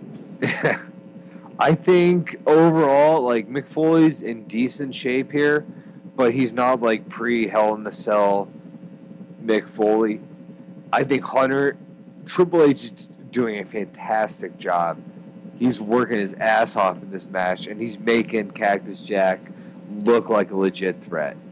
I think he's doing a great job putting Mick over. No, it's the same. Can you hear me any worse?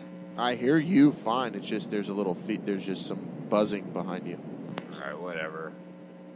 I think this is going good. This is good commentary. All right, yeah. Let's start it back up in 3, 2, 1.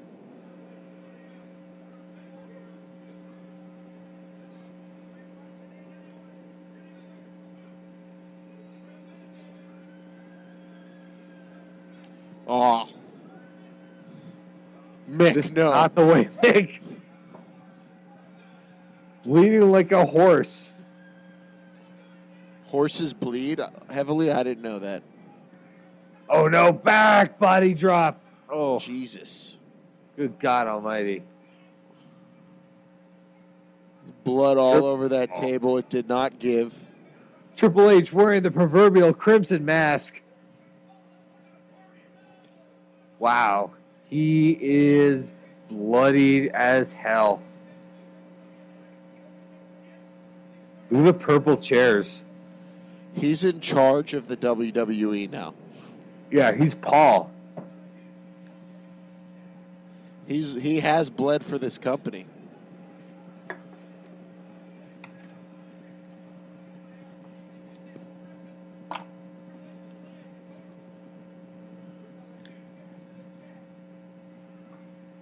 Oh shit, I remember this. Triple H gets a legit hard way, huge gash in his leg that needed a ton of stitches. I can't see it right here, can you? No, I'm looking. Is it on his left or left leg? I don't know, but I remember bloody. reading about this. Like, he got legit just gashed open by a plank of wood. Oh, Holy shit. Close up.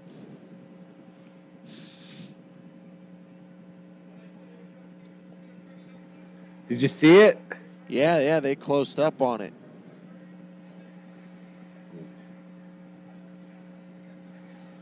Look at him, and he still had the energy to do that spot flying up in.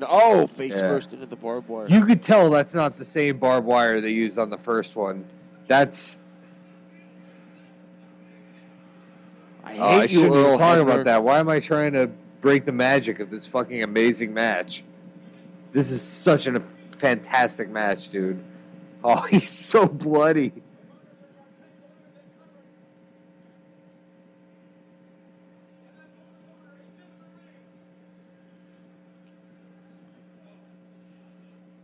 But fuck Earl Hebner. Oh, yeah, I love that clothesline. That Cactus Jack clothesline, man. Anyone do a clothesline better like that? I don't think so. Look at that. That lady has his book right there, front row. What the? Oh, look at that. God. Knee straight into the steps.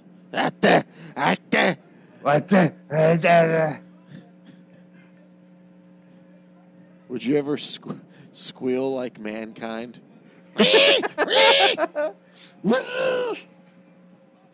You know, Mrs. Foley's baby boy. If you got in a real fight with someone and did that, you would have them running away from you. I just like to do a little promo, talking like Mrs. Foley's little boy. And he says a lot of stuff. Look at that going into the stairs. Anyway, that's my Mankind impression.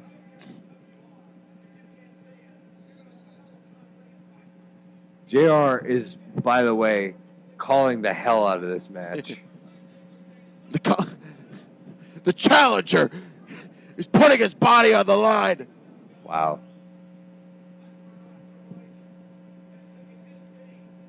Yeah. JR is... Oh, he knows how to make it feel like a big fight. Big fight feel. Some of the things Michael Cole says just irritate the shit out of me. What's that? Some of the shit Michael Cole says just irritates the shit out of me. Yeah, but... A very game Cactus Jack. The fuck's that mean? Oh, God. Triple H is so bloody. Oh my God.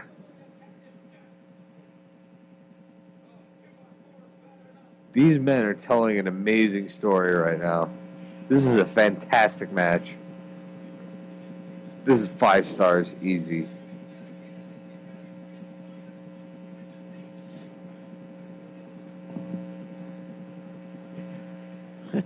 You're damn right, JR. Triple H is going to need some stitches.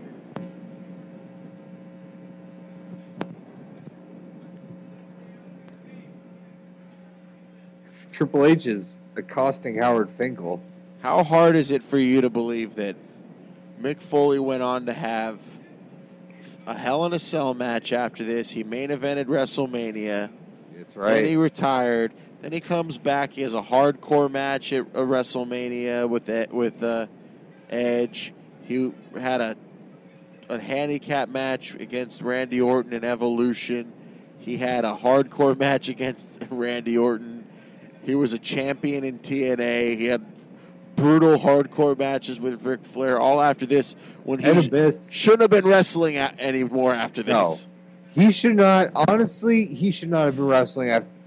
You could tell there's a marked difference in Mick Foley pre-Hell in the Cell, King of the Ring, Pittsburgh, and post-Hell in the Cell.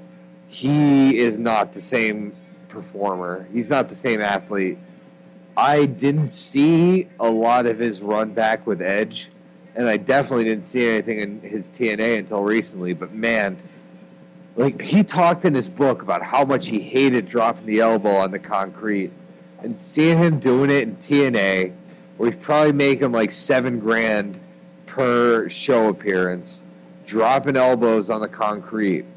I didn't like it. It left me with a foul taste in my mouth.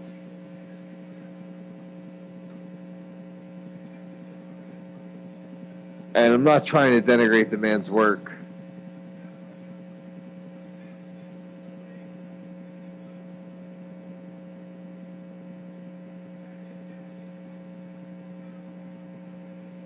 So many weapons in the ring. Yeah. Chair, steel steps, barbed wire 2x4, tacks.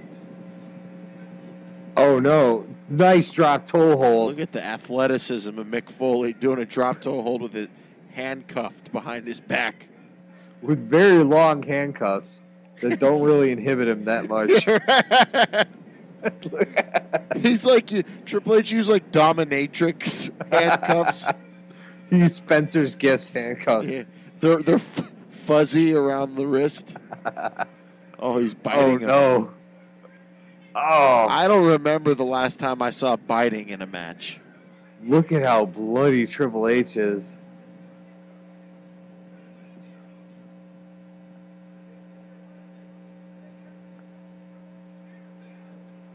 Wow. That was a badass clothesline. Cactus lost his ear in combat. Nice shot, too. Ugh, that was great direction. Like, that's the thing. I watched TNA. Oh, no. I don't want to see it. Okay. Oh. It's still not that bad because it's against the back, but... Oh. But I watched TNA and like... Oh, he fell out of the ring with his Yeah, that was arms tied. super cool. How does Mick Foley do this to his wife and kids a year after what he put him through and beyond the mat? His wife, Colette. His gorgeous wife. Gorgeous. I can't wait till I want to see Mick Foley's stand-up show. I heard it's not even really that good, but I just love Mick. I love this man so much. Well, the rumor is that it's going to be part of the network. That'd be cool. Oh, my God. Oh, God.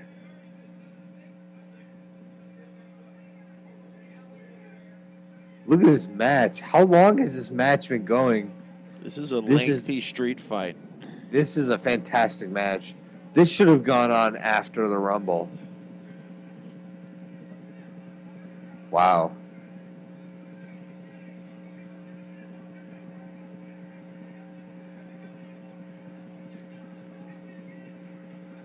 Oh. Ah, I don't even remember that. The Rock out of nowhere. Yeah. Wearing his jersey. Number one, electrifying.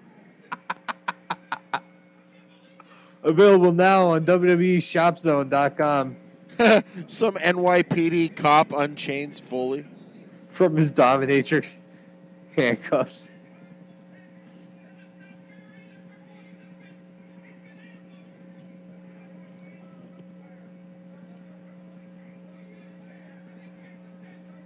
Look at Triple H is really showing that he's terrified of this guy. Wouldn't you be? Yeah. Triple H, he's good at putting guys over, man. Toothless, earless psychopath who's flying all over the place, handcuffed, getting right back up, screaming at you. Spanish announce table's about to go now. They don't take the TVs out anymore, remember? They do that all now. Look at King with his tights. Oh. That stump-pulling pile driver. The table didn't give him a wedgie. But I could tell you that Triple H's spine did. What a maneuver. What happened to that guy, head of security dude with the hat? Remember that guy? He's right there. That guy used to see him all the time. Which guy? The head of security, that guy with the hat. Yeah, okay, I see him. Yeah. What happened to him? In the fanny, he's got a fanny pack. He's got like elbow pads. He's like the typical security guy. And he was the head of Bull security. Buchanan. He was head of security for WWF. Oh. Dude, look at these chair shots they were doing. Oh my God. There's the tax. Oh no. You notice he always brings out the tax, but he's always the one that has to bump on him. Until he faced Randy Orton. Have you seen that one? Orton took a bump on the tax. I've never seen that one. See, that's what we got to do, the Brainbuster Radio Wrestling Theater 3001 on. Matches you haven't seen. Once the network goes up, man, we could just check them all out. Oh, here comes Stephanie and her Hooters. Oh, no. Oh, no. Come on, Nick. Yeah, those are fake by now. Oh. Oh, no. There's no way Trips is bumping in that. No way H. Yep. Oh, God. Just rolling all over him. Oh, no. What if one of those got up your asshole? That would just be so painful. Oh, and here it is. This is just where my heart... Nope. Dude, that was a good-looking pedigree, man. God. Kicks out of a pedigree. Wow. Wow. Could you imagine someone kicking out of a pedigree today? It would never happen. Wow. And that was a good-looking pedigree, too. He didn't release the arms. The crowd is going crazy. Pedigree on the thumbtacks. Oh, my God.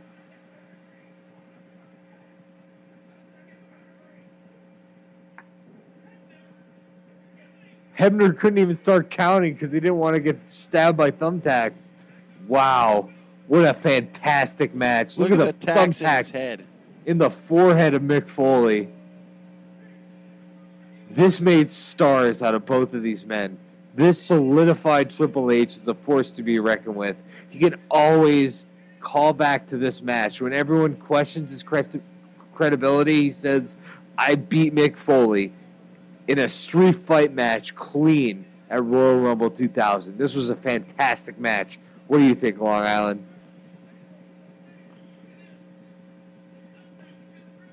Jesus, Mary and Joseph. Look at Mick Foley's face. Look at Triple H's leg. Look at the ring that's going to have to be occupied by 30 men in a few short minutes. Wow. Triple H is being carried out on a stretcher despite winning the match. This is amazing.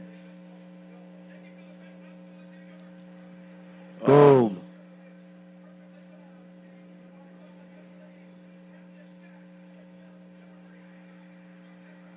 Wow. Oh, look at the thumbtack sticking out of his boot.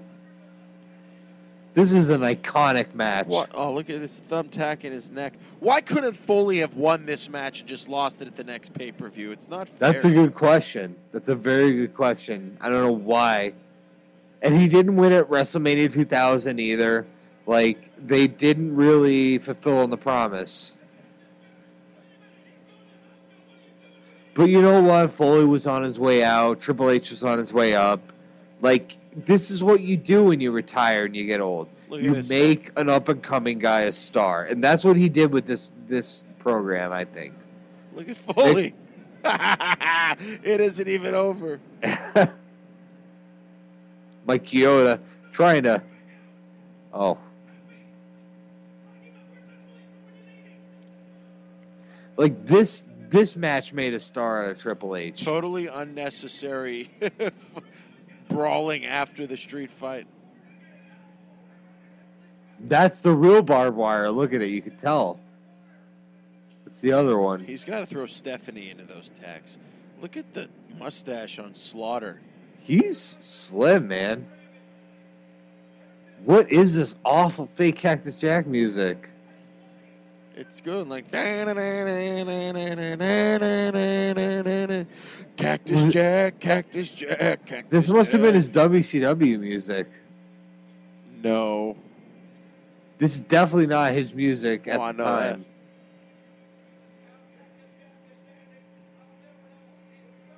Dude, you lost. That's the thing. They're just giving the live crowd a good, like, you know, bang for their buck, but he fucking lost. He said, bad. He said, take that, Jimmy Snuka. You What, jumped for off murdering somebody and getting away with it? You jumped off a silly ladder in this building. Oh. I got tacks in my head. This song has lyrics. This has to be his WCW song. If it has lyrics. Look at that.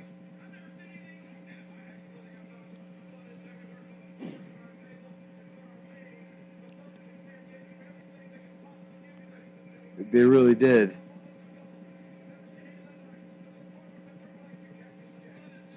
Boy, that guy behind Lawler's licking the barricade. With the backwards neon cap. The crowds back then were like, it was. You're going to a rock show. People are drugged up, drunk. Yep. Oh, we're going back to WWF New York. WWF New York. Later known as the World. There goes the neighborhood. The coach. WWF put Times Square on the map. It looks like Biggie Langston in the back.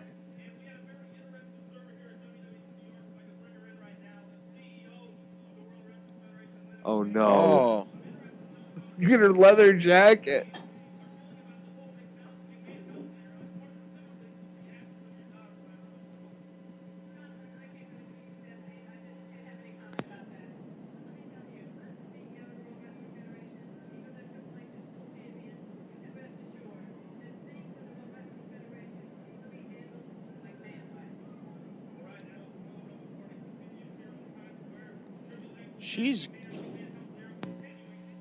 Vince McMahon could have had any woman. She must have been so hot way back when. Yeah.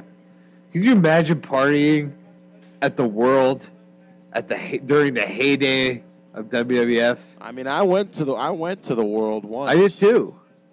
But it wasn't off the hook that night. I don't remember. I don't think it was a TV night. Definitely wasn't Royal Rumble night.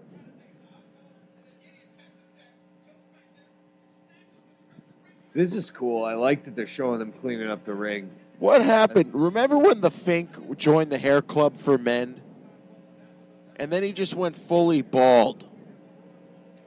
I guess we're going to have to wait till Legend's house to find out the full story on that one.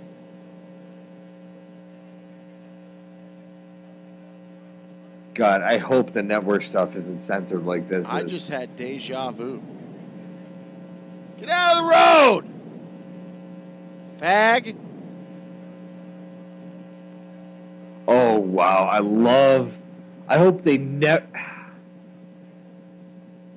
I love Fink reading the rules. They should have Fink's explanation of the Rumble, even after he's dead, get piped in like they do for Jeter. For Derek Jeter, they have the same guy who died that used to call him up to the plate. They should have Fink do that. They should do that with his voice. This is iconic, man. This is so cool. Elimination occurs. When I do the Fink, I sound like John Laurinaitis. The best imitation of the Fink, I love how he does, the winner and new World Wrestling Federation Intercontinental Champion. The pause between the and new is unbelievable. All right, let's talk about this fucking Royal Rumble match. So, Steve Austin has been the focus of the last 3 Royal Rumbles, but right now he's out for neck surgery. He was out for most of this year. So, the storyline going into this Rumble is that it's The Rock's turn to carry the wagon. He's the heavy favorite coming in. So, we'll see what comes out of this. Extremely predictable Royal Rumble. Yeah, that's true. Just like this past year, 2013. However, the execution of this Rumble is great. Very entertaining. Controversy. Lots of, mid-carders and low-card guys. Right. Remember who number 2 is? D'Lo Brown, number 1. What was the point of them showing Shawn Michaels in 95? Well, I would say that they're setting up for another Iron Man long-term, record-setting run. But I bet you'll never guess who has the longest time in this Rumble. In this Rumble? Yes. Oh, let's do some trivia. Oh, there's Grandmaster Sex A. I'll say Rikishi. I mean, should we reveal it now or should we wait? No, who is it? Who's going to be in the longest? The number 1 longest in this Rumble will be Test. Oh. At 26 minutes and 17 seconds. You weren't that far off, though, because another superstar has the most eliminations in this Rumble with 7. Grandmaster dancing before...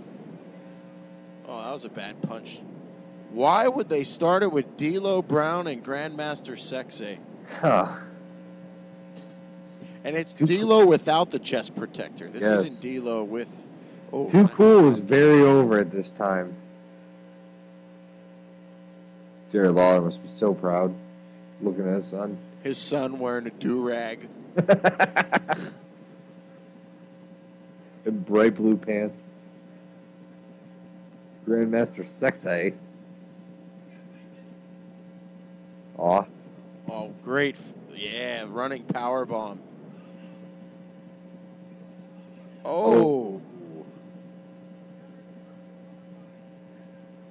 Grandmaster almost died right there. By Grandmaster Sexay. These two had the dubious distinction to follow Triple H and Cactus Jack. Yeah, wow. There are definitely still thumbtacks in in the ring. Holy shit. Oh, nice drop kick to the back of the head by Grandmaster Sexay. He's doing a little dance now. Now, this is the first Rumble after a while. The last couple Rumbles didn't really have defined intervals, but this is the first one to go back to 90-second intervals between competitors. So we'll see who comes out next. The 2001 Rumble I just watched was 2 minutes. Yeah. All right. Oh, headbanger. Mosh, I believe. Yeah, and he's wearing a Madonna boobs. green pointy bra. It goes immediately after Grandmaster Sexay with some devastating clubs to the back. You know what? I just Kai and Tai. Oh. Yeah, this is going to be a running thing through this Rumble. All right, look at Taka get eliminated. I remember Taka getting thrown out. Oh, he gets really hurt. Yeah. Taka gets super hurt right dies. now. Oh, wow, he fell really fast. I think that's not it, though. Taka dies. They come back out. Oh, Taka gets seriously injured. And I just realized my brother of Long Island Iced Tea, dresses like the Headbangers. He's a wannabe headbanger. See, this one, all the hipsters are dressing like Attitude Era mid-carders. That's what I realized. All the hipsters are all the gay hipsters. All of them. Gay, I love the lowdown. Trans. What a great move. Yeah. Oh, he bulldogged him onto his leg. And Mosh is just wrestling in underwear.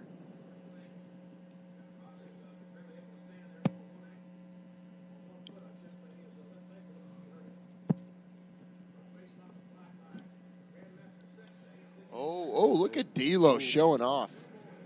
Wow. Underrated. Dude, you look, when D'Lo comes out in TNA, no one gets louder chants. D'Lo is so big in TNA right now. He was very underappreciated in WWE. Look at a young Christian right here. Holy hell. Yeah, Christian, the vampire Christian. He's got a mesh tank top. Wow. Can you buy the mesh tank top on WWFshop.com? Dude, the Mosh is wearing a mesh tank top too. Half the fucking roster was wearing mesh tank tops. Mesh tank tops, fishnets. Onks on their boots. Oh.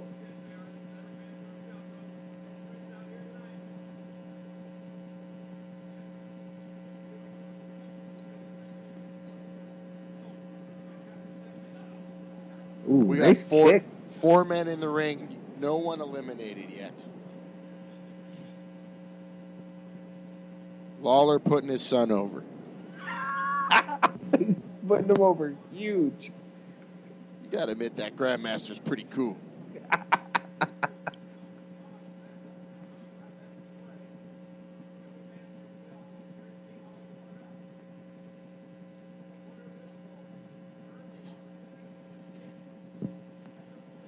Who was even in this Rumble that was a threat to win besides The Rock and Big Show? Kane? I mean, do you want to know what the Final Four is? No, I don't.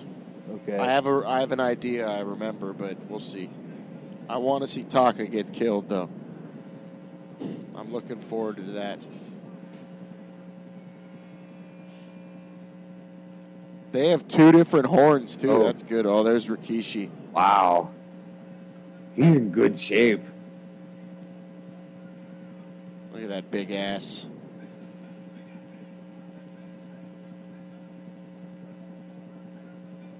Oh.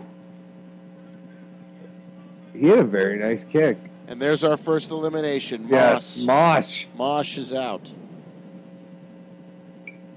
Oh, look at this. That's a belly to belly. And there goes Christian.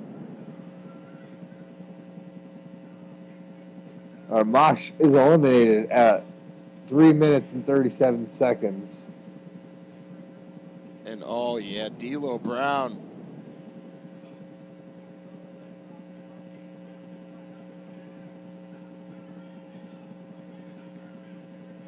Oh, that Rikishi driver. Oh, we missed it. Long Island Christian was eliminated at some. as well. I said that. I called it when he got thrown out. All right, Christian lasted 2 minutes and 8 seconds. The cool thing about this Rumble is... There goes D'Lo. 6 minutes and 8 seconds for D'Lo Brown. You could see the guys walking back because the entrance is hard cammed. Yeah, the entrance is opposite the hard camera. That's cool. And then who comes out? Scotty 2 Hotty, and we get a great dance-off in the middle of the Royal Rumble. What a great Royal Rumble moment. Oh, what a coincidence. Look. No one's rocking the fisherman hat anymore. With the top cut out. So Not even hipsters are wearing the fisherman hat. If you want to be badass, you got to bring that back with the top cut out. Someone's got to do it. Look at the Oakleys. Yellow Oakleys. Orange, whatever they are. And the lights go out for the Rumble.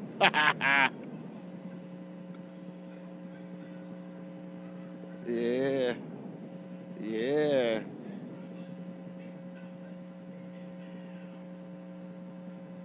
Wow. This must have been the height of Too Cool's popularity. So's the Worm.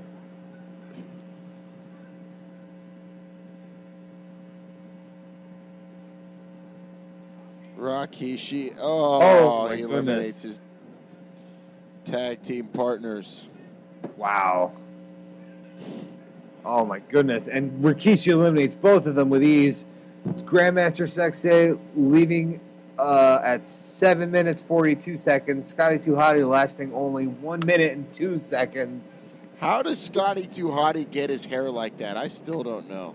Looks like the guy from Zombies Ate My Neighbors. Looks like Bart Simpson. Oh, but they're still pals.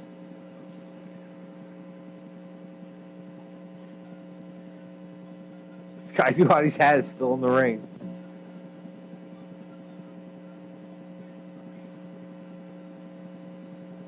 All right, Long Island. Who do you predict will come on next?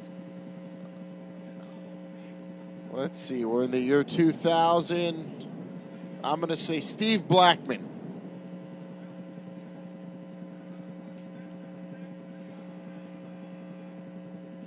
Oh, my God. Wow, I'm very impressed. Oh, the Lethal Weapon. Here he comes. Wow. He's in great shape. How badass is Long Island Iced Tea? Ladies and gentlemen, I need to have your attention right now. Ladies and gentlemen, my name is Long Island Iced Tea, and I am here as I am every single night as an advocate for Brainbuster Radio, the beast incarnate in professional wrestling talk, the best in the world today.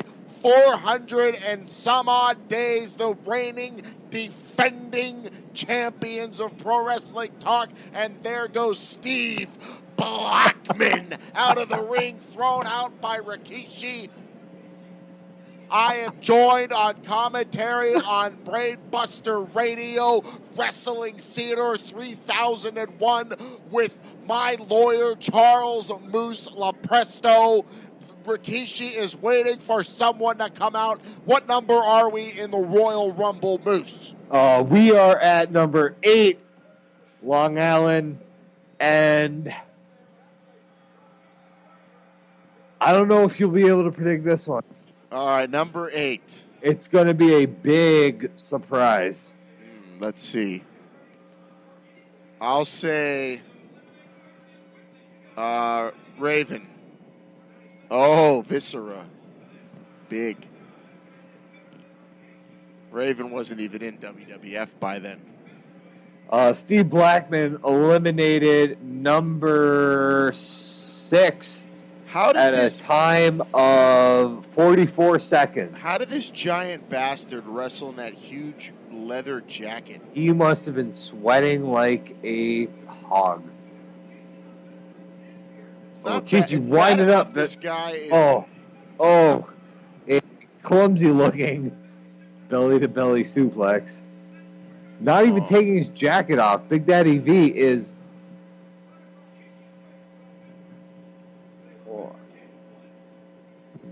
That's over 800 pounds. Yeah, what no one's talking about is that both The Undertaker and Austin were out during this time, yet it was more popular than ever.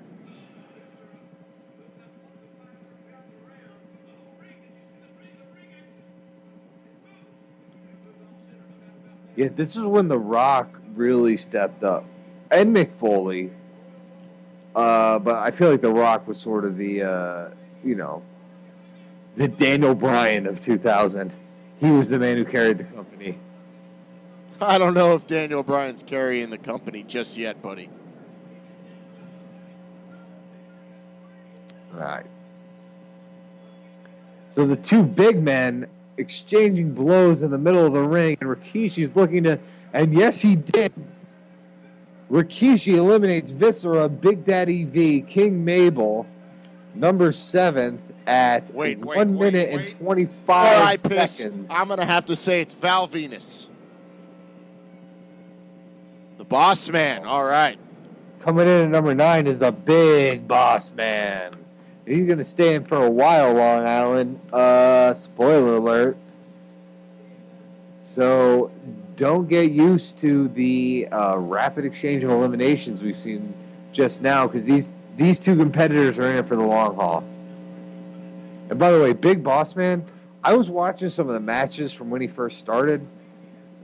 He is in so much better shape during the Attitude Era than he ever was during. Oh yeah. His guts stuck out huge back then. Now his shirt would just pop open at the beginning of every match. Now he's got the personal security uniform on. Hard times. Oh, he is in amazing shape right now. Hey, Moose, you take over. Long Island's got to take a piss in the mid-rumble here. Fair enough. We have the Big Boss Man from Cobb County, Georgia, the former prison guard. Not entering the ring yet, running out the clock. Now, this is before the rule was instated that you had to be in the ring before the next competitor entered. So technically, the Big Boss Man could stay outside as long as he wants. We'd see this strategy exercised by future competitors like Vince McMahon. And there's a Big Boss Man flipping a little middle finger to Rikishi before backing out. We have 6 seconds before the next competitor enters the ring. Long Island's not here to guess.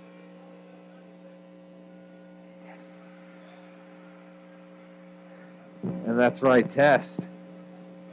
Now keep an eye on Test, ladies and gentlemen. Brainiacs throughout the world, because this year Test holds the record for the longest remaining competitor in the Royal Rumble. So keep an eye on him as he removes his shirt, but keeps on his fabulous black leather pants. I just want to say I love the Royal Rumble, and I'm so happy to be here. Thank you. Max, always a pleasure, brother. Test had a T-shirt. That's true. He did not wear it into the ring, though. Test choking Rikishi with that big guillotine boot. Yeah, great low blow. Wow. Another low blow. Yeah. Let's take this time. I'd like to quiz you. Who's going to be number 11? Who's going to be the next competitor to enter the ring? The Big Red Machine Kane. Wow.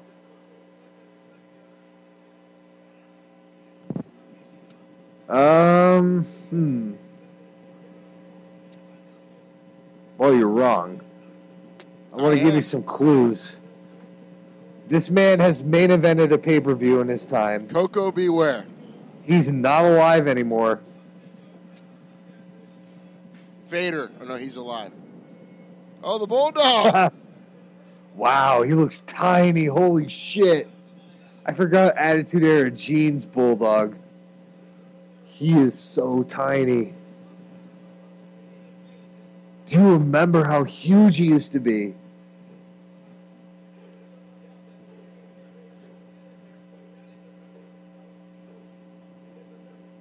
Oh. Wow. Great big boot by Test. Now, what was was keeping Dynamite Kid from being in this Rumble? Crippling back injuries. Why is the Boss Man in jeans? And not only jeans, but jeans and boots. Wrestling boots. Do you mean the Bulldog? That's what I said, Bulldog. That's what I meant.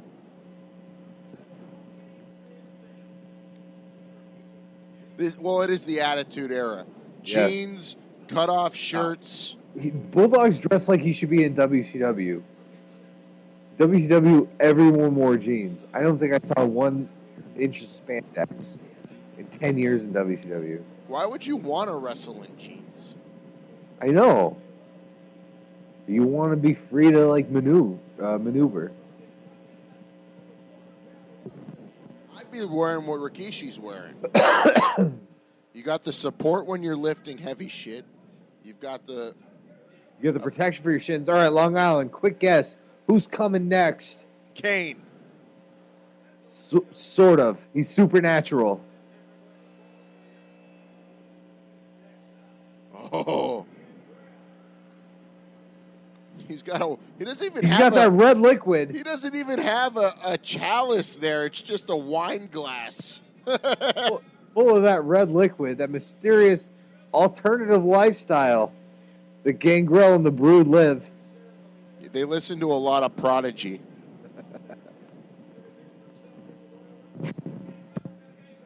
All right, here's where all right, watch Taka dies.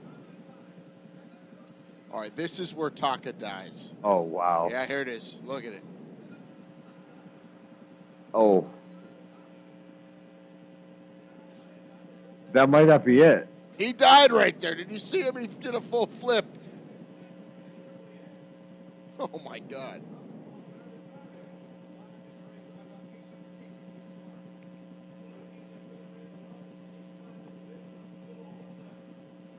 Now Taka's running the NXT in Japan for WWE.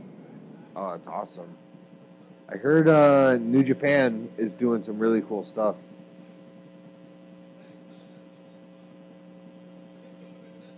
Oh, here we go.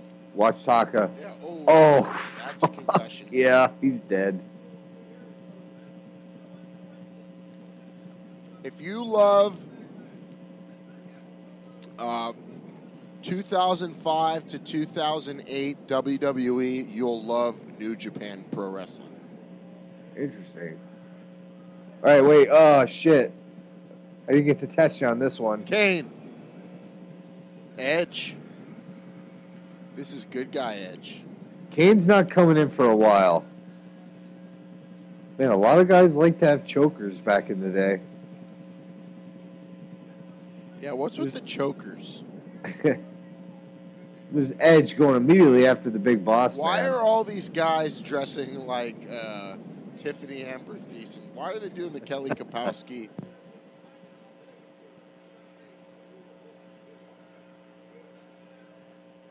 The Bulldog's got Edge. I don't think he's actually going to go over Long Island. Right all right, Long now, Island. We got to start guessing now because you're never going to guess who our 14th entrant is into the 2000 Royal Rumble. It's not Kane. It's a Hall of Famer. I was going to say, we only have one Hall of Famer in the ring right now. It's a Hall of Famer. It's a former WWF champion. One of the true stalwarts of the business. I'll say Bob Backlund.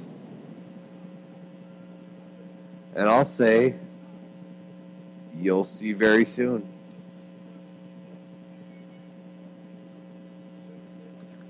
There's Gangrel trying to lift up Rikishi and throw him over the corner. Well, now, I don't know if I've ever seen this maneuver work. Oh, wow. They showed it again. Look at Taka. Oh, no. He got killed. I really was hoping that taxi would fall on someone. All right, Long Island's prediction is Bob Backlund.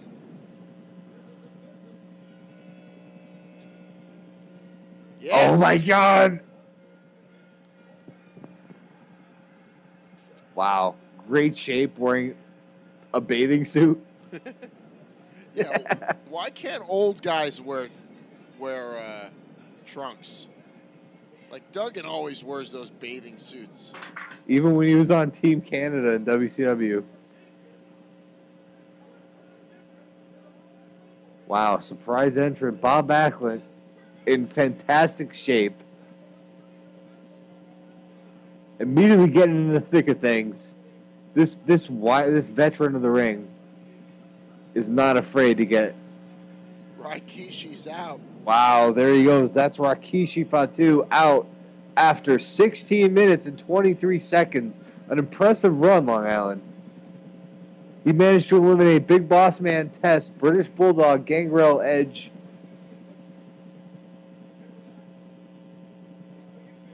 All in all, a fantastic run. Look at Gangrel's face. Look at Gangrel's tights. They're awful. They're velour. They're velvet, yeah. Yeah. They're velveteen. A gentleman should know the difference.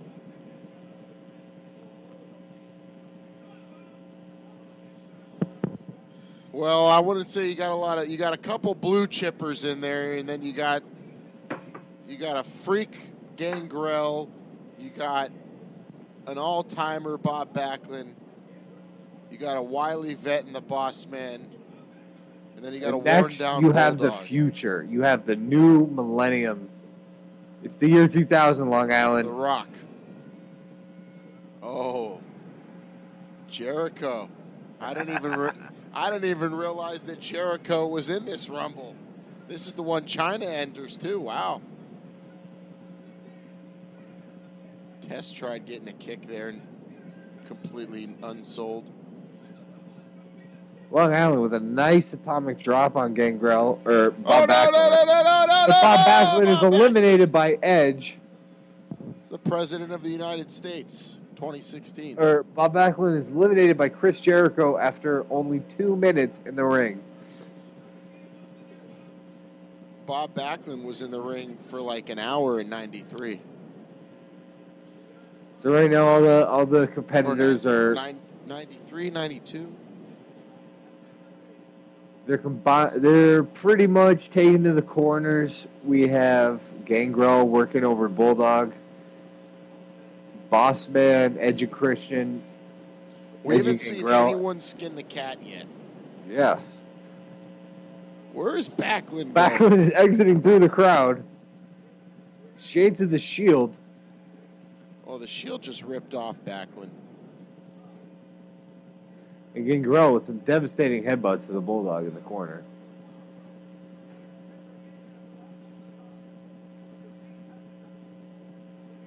All right, next we got Kane. I don't think so. No. Next we have a champion, a competitor, a fighter, a survivor. Oh, hardcore. No. Crash. Rest in peace. 400-plus pounder. A super heavyweight. And how is this going to change the equation right now? Well, let's look at it. We've got 1, 2. Oh, Edge spanking Crash. We've got 1, Test 1, Crash 2, Boss Man 3, Bulldog 4. 4 dead guys in the ring right now. With Edge and Rikishi. We have Edge and Gangrel and Jericho. So we have 1 semi-active wrestler in the ring right now in 2013. They put their bodies on the line. Oh, there goes Edge. Oh, another low. I've never seen this many low blows on a pay-per-view. Yes, I mean, where does it say in the rule books that low blows are allowed? Gangrel just low blowed Test. We've got 1 Hall of Famer, 1 surefire Hall of Famer. The Bulldog should get in too. Yeah. Another low blow. Long Island, who's next? Who do you think? I got Kane. No. Don't treat them like a... Oh, it's China. The first female competitor in the Royal Rumble match. That's still debatable. I don't treat her like a woman or a man, so I wouldn't say she was a female competitor. That's China. She is the 17th entrance into this Royal Rumble. So we only have 13 left to go, Long Island. And there's a large number of competitors we still have yet to see. We haven't seen Kane. We haven't seen Kane. We obviously haven't seen The Rock. We haven't seen X-Pac. We haven't seen Val Venus, Prince Albert. Jeff Jarrett we haven't seen. We certainly haven't seen Bradshaw. Is Jeff Jarrett, are the acolytes? Oh, Jericho got eliminated by a woman. Chris Jericho eliminated by China after only 3 minutes and 47 seconds. Not a great showing for the up-and-comer. What are you doing, Chris Jericho? China lasting only 37 seconds herself. Jeez, don't treat her like a woman. Boom.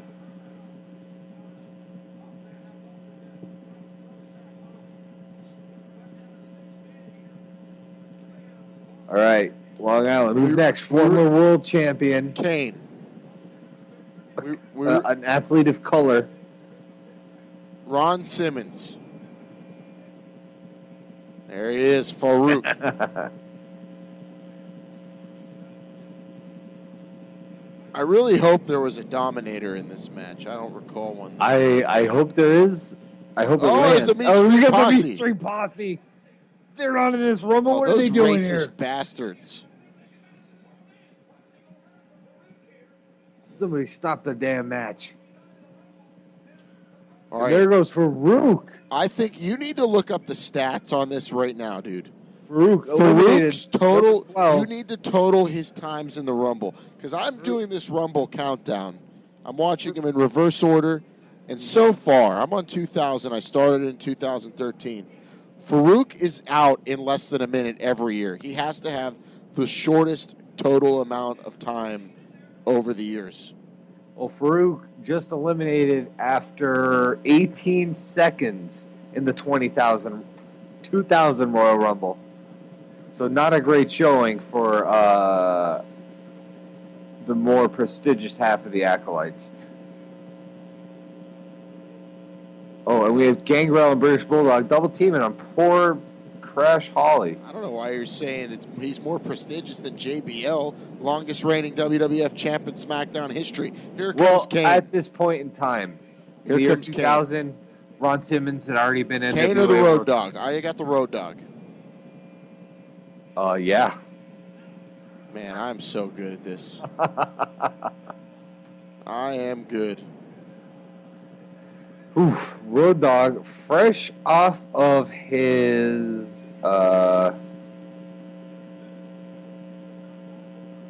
another low blow. Yeah. Seriously.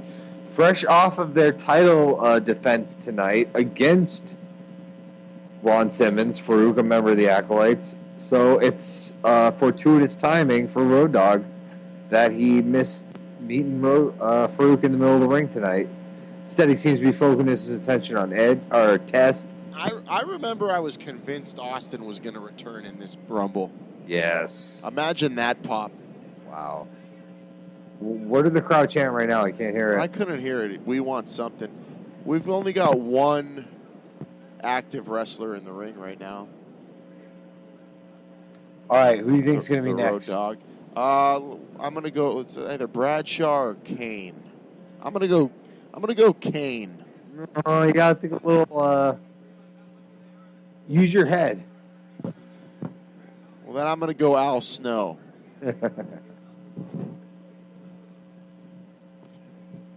Al Snow enters. Does he come out with head? I do not know. I'm going to say he does.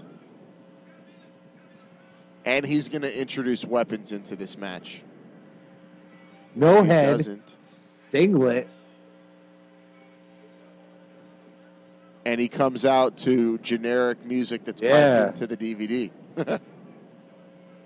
Nah, look at him. He's not wearing a Job Squad shirt. This might be before Head. No, this is not before Head. Head was around in 98, man. Yeah, that's true. Who was that got eliminated? That would the be Bulldog. the British Bulldog. Eliminated after 15 minutes, 22 seconds. How did he die? I believe it was residual effects from drugs. Crash Holly, how'd he die? I believe it was residual effects from drugs. Big Boss Man, how did he die? That would be residual effects from drugs. And really, the Boss Man just didn't have a heart attack from being. Well, I think they weakened his heart. The Big Boss Man, Ray Trailer, the Blacktop Bully. No, the Blacktop Bully's Barry Darso. Wait, what? Oh, I'm sorry. He was Big Bubba Rogers. Yeah. There you go. He died of a heart attack at his home in Dallas, Georgia.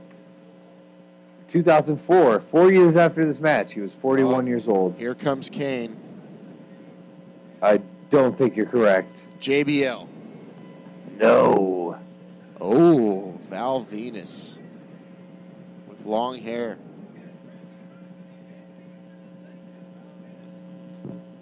Really, there are no contenders in this match. Yeah, wow. Oh, Funaki. No Taka this time. Oh, Taka's definitely Taka's not coming dead. out this time. Taka's in the hospital. All right, Funaki's gear is the shit. Vertical stripes. stripes. It looks like a like a Rita's Italian Ice. Now, how's there's King making racial fucking slurs. How did Gangrel die? Gangrel's still alive. No, he's not. He's a vampire. Gangrel did porn. He married a Luna Vachon. Oh, Taka. Yeah, they love showing that. Well, they never said he was really a vampire, Long Island. He embraced an alternative lifestyle.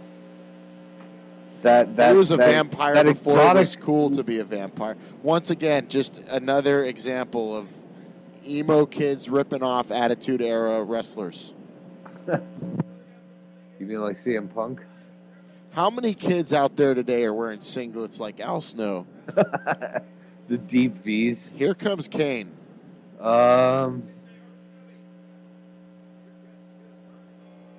Nope. Oh, Albert. Prince Albert. Oh, and there goes Edge. Edge. Eliminated number 14th in the 2000 Royal Rumble after 14 minutes and 48 seconds.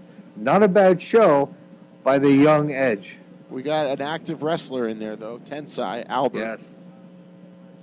He's pretty trim back then.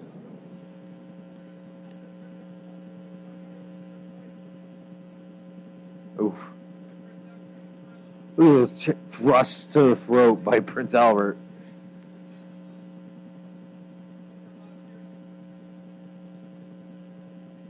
I don't know who's going to win this Rumble. Look, anyone in here can win it. I can see any one of these guys headlining WrestleMania. Test versus Triple H at WrestleMania. Val Venus versus Triple H at WrestleMania. And there's the Road Dogg with the all-time strategy in the Rumble. You see what he... That's great. That's my favorite grabbing strategy. the bottom rope? Yep. Yep. Straddling it. All right, in 8 seconds, all right, Long Island, we're going to see Kane. A former champion. Kane. Or JBL. Kane. No. Oh. Spark Plug Holly. Thurman Sparky Plug. Look at... Oh, man, that guy's jacked. I bet he's going to go stiff on people even in the Rumble. He put Alabama wrestling on the map. Huh.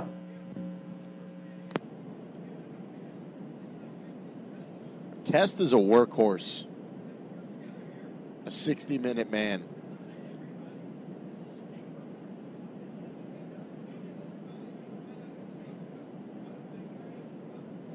This is definitely the least star-studded Rumble I ever saw. There aren't even any semi. At this point, there's nobody near the top of the card. Not one person. Albert. No. Al Snow. Not so much. Crash and Hardcore Holly. Nope. The Big Boss Man, his main eventing days were over by then. The Road Dogg. No. He wasn't main eventing SmackDown like he is today. Gangrel, certainly not. In 3 seconds, we're finally going to get Kane. Here he is. Oh, The Rock. And this is the moment we've been waiting for all night, Long Island. We've only seen The Rock come out during the street fight between Cactus Jack and Triple H, so he's fresh, he's over, he's ready to rock. Well, he just tossed the Boss Man like nothing. That's right, number 15th. After 22 minutes and 22 minutes 47 seconds.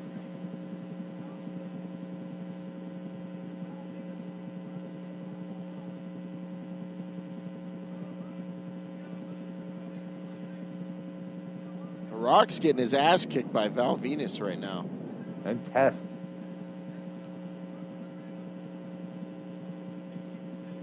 If you're interested in nationalities, we've got 2 Canadians, and the rest are Americans in there. Canadians are Test and Val Venus. Yeah. Nice. The Rock has guaranteed victory tonight. On Long Island, where do you see it? We still have a lot of people left to come in. I mean, do you see anyone who could take out The Rock? We still haven't heard from the Big Show. We still haven't heard from Kane. JBL. Billy Gunn. X-Pac. Ahmed Johnson? No.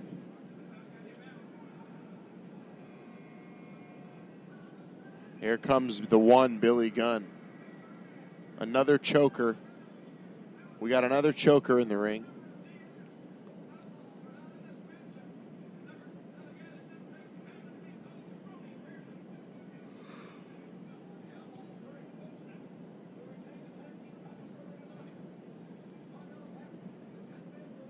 Oh, there goes The Rock. Oh, no.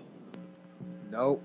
If you break down Rumble winners by a nationality, Canada has 2. Ireland has 1. Oof. Wow, great DDT by The Rock. And there goes Crash Holly. Mexico has 1. 14 minutes and 54 seconds. And the United States has the rest, I believe. No, Canada has 3.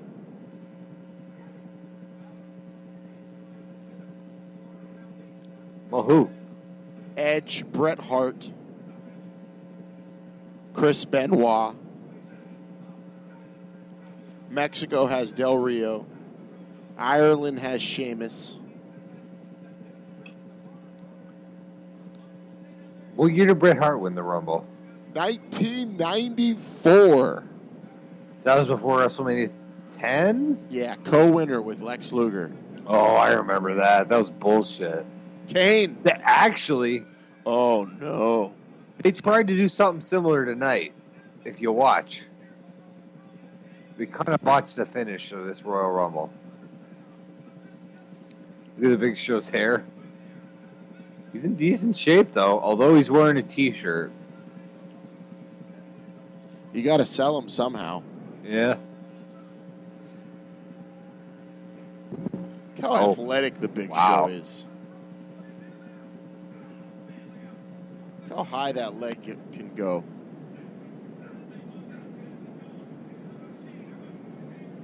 That's Gangrel gone, number 18. at 23 minutes and 19 seconds. Gangrel was in for 23 minutes. Yes, sir. He came in at number 12. He exited at number 18. Nice bump by Al Snow. Look at how quick the Big Show is.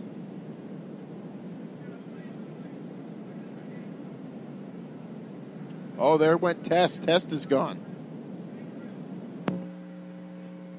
And that's Test. Came in at number 10, exited number 17. Oh, look at the longest competitor in this Rumble at 26 minutes and 17 seconds. So he has the Iron Man record so far.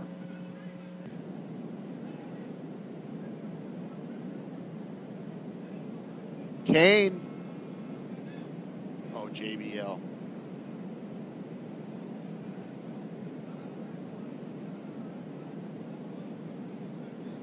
Wow, he looks gigantic. The posse.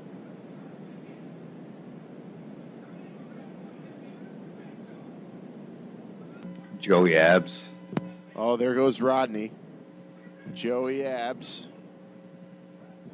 Pete Gas. There he goes. Pete Gas is the only one who takes a bump. Another acolyte out real quick. Oh, there he goes, JBL. A disappointing performance after only 25 seconds in the Royal Rumble. Oh, there we go. Where did Farouk come from? I don't know, King. Hating the ever-loving shit out of the MSP.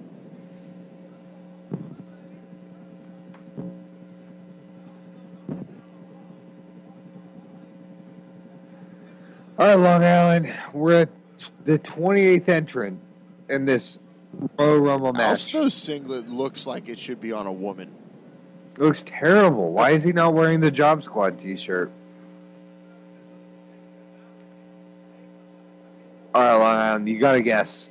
Entrant number 28. We got 3 left. All right, I'm going to predict Kane. Why? What makes you say that? What about this spot makes you think that the Big Red Machine? I think he's due. I think we need to get some. We need a big more man monsters. to clean house. We need a monster in here.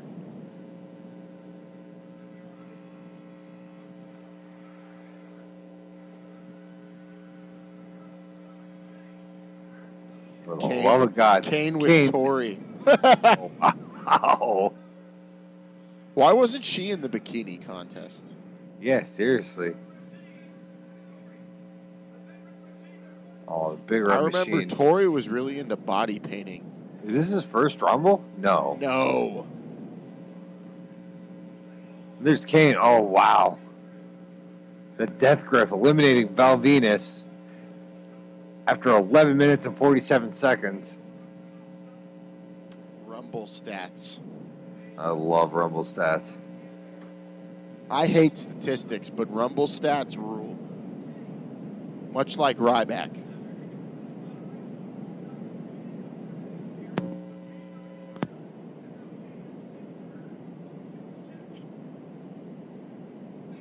Oh, Sparkplug Holly just got a ton of head, and it wasn't even from Al Snow. It was the Big Show.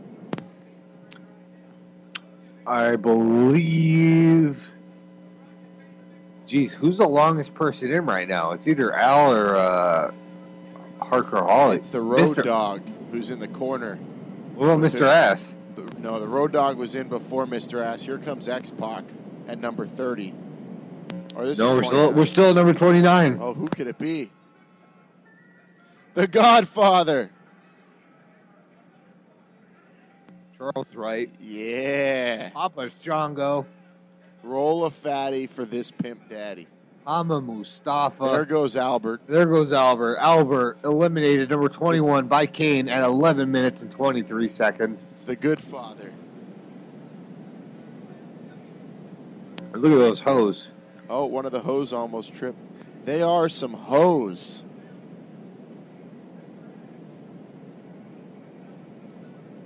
Hi, we're whores.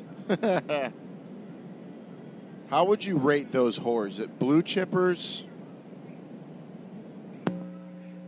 Red Roosters. Oh, Funaki's back in the ring. And there he goes. Oh. Tanaka. Fanaka. Not a Al lot. Snow, nice drop kick to Kane in the corner. And Big Show doesn't look like he knows what to do with himself. They're Here's showing Taka it again. Again. This is so good. Oh, fuck. Nice arm drag. All right. By Kane. Not enough people are Right. are doing this road Who's dog it going to be, strategy. Long Island? Who's number 30? Now, this is it. And this is going to be Sean Waltman, X-Pac. Not the 1, 2, 3 kid. Now, look at the road dog. He's so smart. X-Pac! X-Pac! X-Pac is the only one who got a close-up for his entrance to the Rumble. Yeah.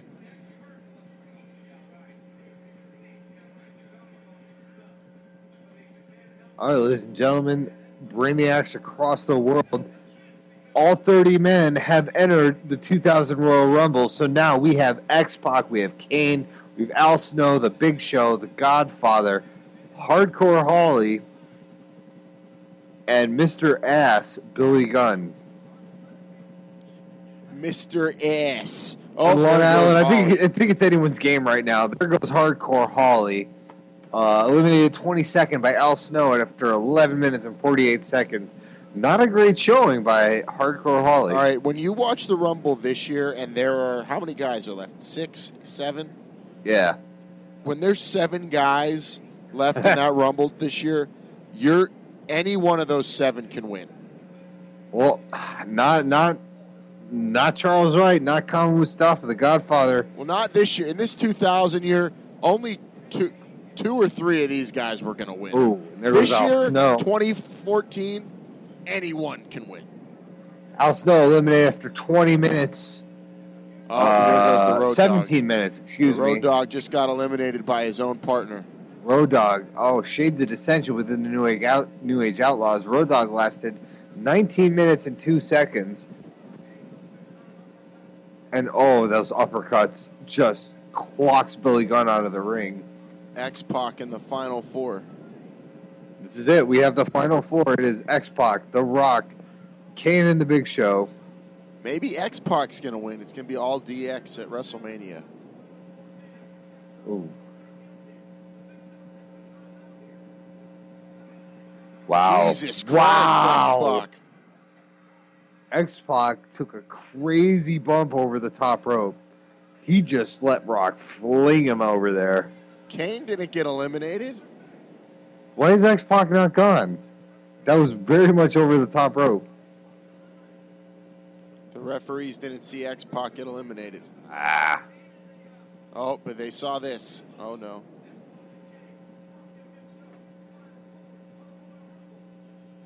Look at this. Here it is. There's a guy. Wow. Oh, God. He did stiff straight on the back, not a Taka bump. Oh, the Rock. Oh, big boot to Rock's face. And he might be down for the count, Alan. I can't see him rallying the strength to win this Royal Rumble.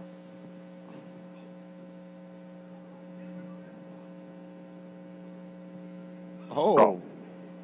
Very nice. And we got a big choke slam coming up from the Big Show, but no, Kane reverses. Kane with an enziguri. Yeah. That size 14 boot to the back of the Big Show's head. Oh. And there's Kane eliminated with a spinning heel kick by X-Pac after only 6 minutes and 11 seconds in the Rumble. Oh, Bronco Buster.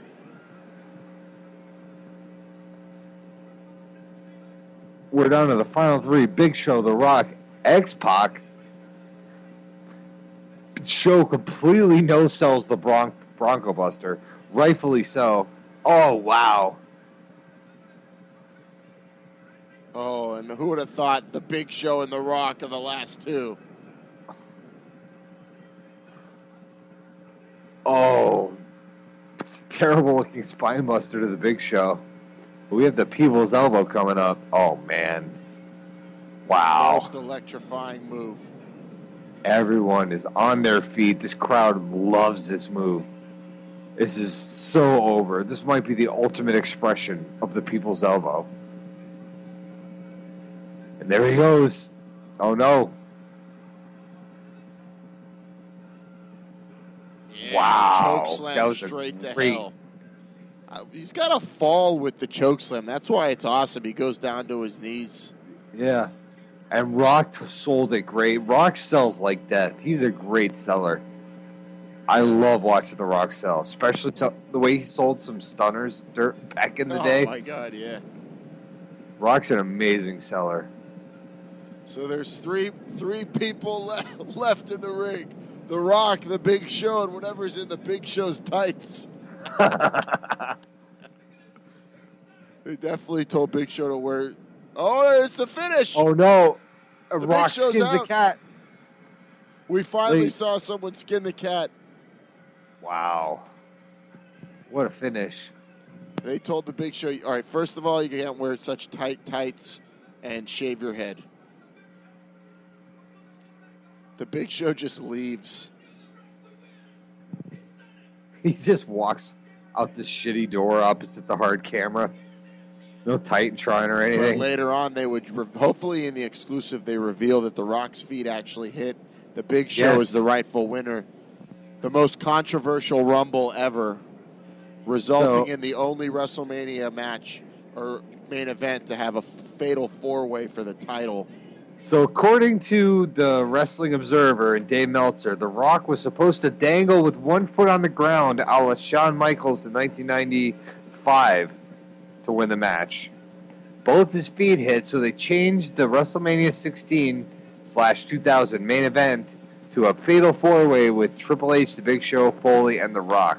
It was supposed to just be Triple H and Foley? I mean, Triple H and The Rock? Yep. And what was Foley supposed to do? Nothing. He wasn't going to be in it. So because The Rock's feet touched the floor, Mick Foley still got to wrestle. Yeah. He was supposed to win it clean, but when you watch the replay, they're like, yeah, let's give this a shot. If The Rock wasn't such a huge megastar, the McMahons would hate him. Yeah. The number one. He's the one wrestler. Oh, no. This is great. Whoever speaks after winning. Who does this? Yeah. You should be so tired right now. No one ever speaks after the Rumble. This is amazing. The only time ever. In the ring, Now too. all they do is just point up to the sky to that sign. Oh, he's so... This is amazing. This is going to be amazing.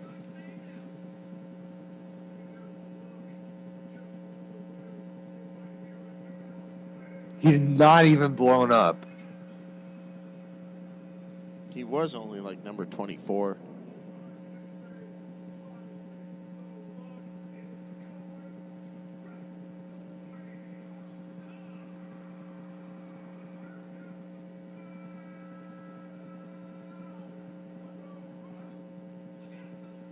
Oh.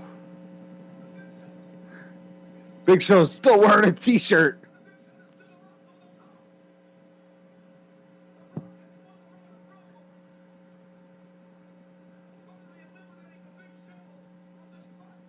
Show his feet.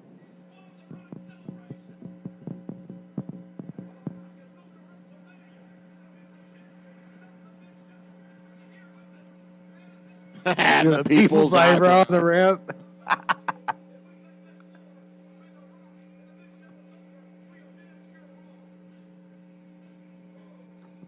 The biggest movie star in the world.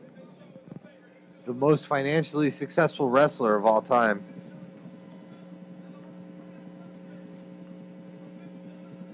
Against the largest athlete of the world. Who's also financially successful. All right, here it is. All 6'5" of The Rock. That's tough to keep those feet from hitting. Those feet must weigh 80, 90 pounds. All right, I want some DVD exclusives. I hope Long they'll Island. give us one. We got to get into the app. Dr. Tom Pritchard, one half of the Heavenly Bodies.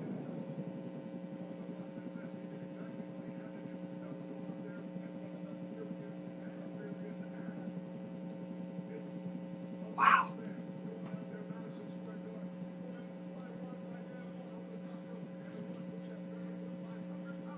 Madison Square Jericho.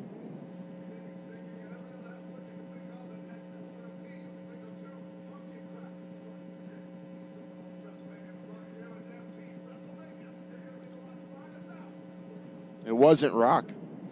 The Rock never, ever won the title at WrestleMania.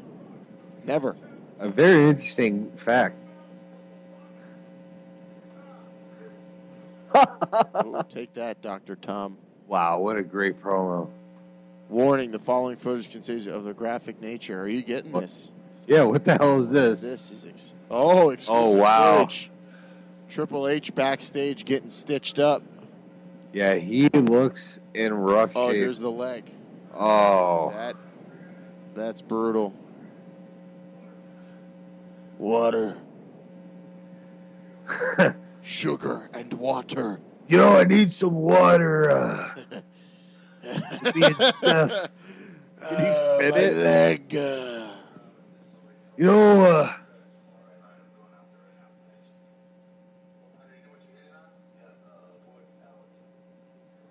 know, I hit it on a wood pallet. It's just a little too big.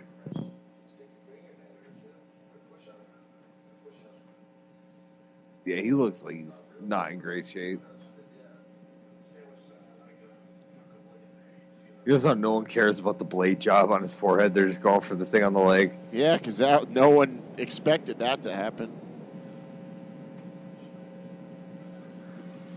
Oh, and I'm missing a testicle.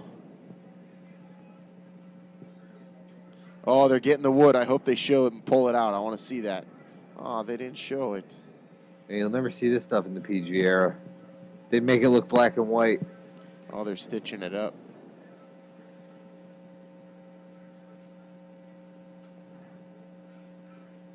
Oh, fuck. How do you learn to fall off a... All right, Long Island, that was the 2000 Royal Rumble. Now, after this, Triple H and Cactus Jack's feud is going to continue into No Way Out, where we'd see a pretty great, but not groundbreaking cage match between Cactus Jack and Triple H. A Hell in a Cell, excuse me. Mm-hmm. Now, what were your thoughts on that match? The Hell in a Cell? Yeah, I liked it, but there were some spots that were like when the ring caved in. Oh, that's cool. You could tell the cage was supposed to break. I don't know. I was just trying to... It was cool, but I think Cactus... You can't recreate what happened with him and The Undertaker. I think it was fine that it was all gimmicked. It was exciting. And you thought he would finally get over on Triple H, but he didn't. Yes. And then he got into the main event somehow, and he still lost. He came up short on his big elbow drop spot at Mania. Now, do you think he should have retired? Mick Foley himself said at the time he should have retired after the Rumble.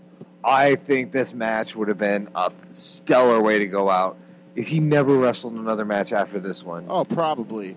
This would have been amazing. Come on, think of all the paydays.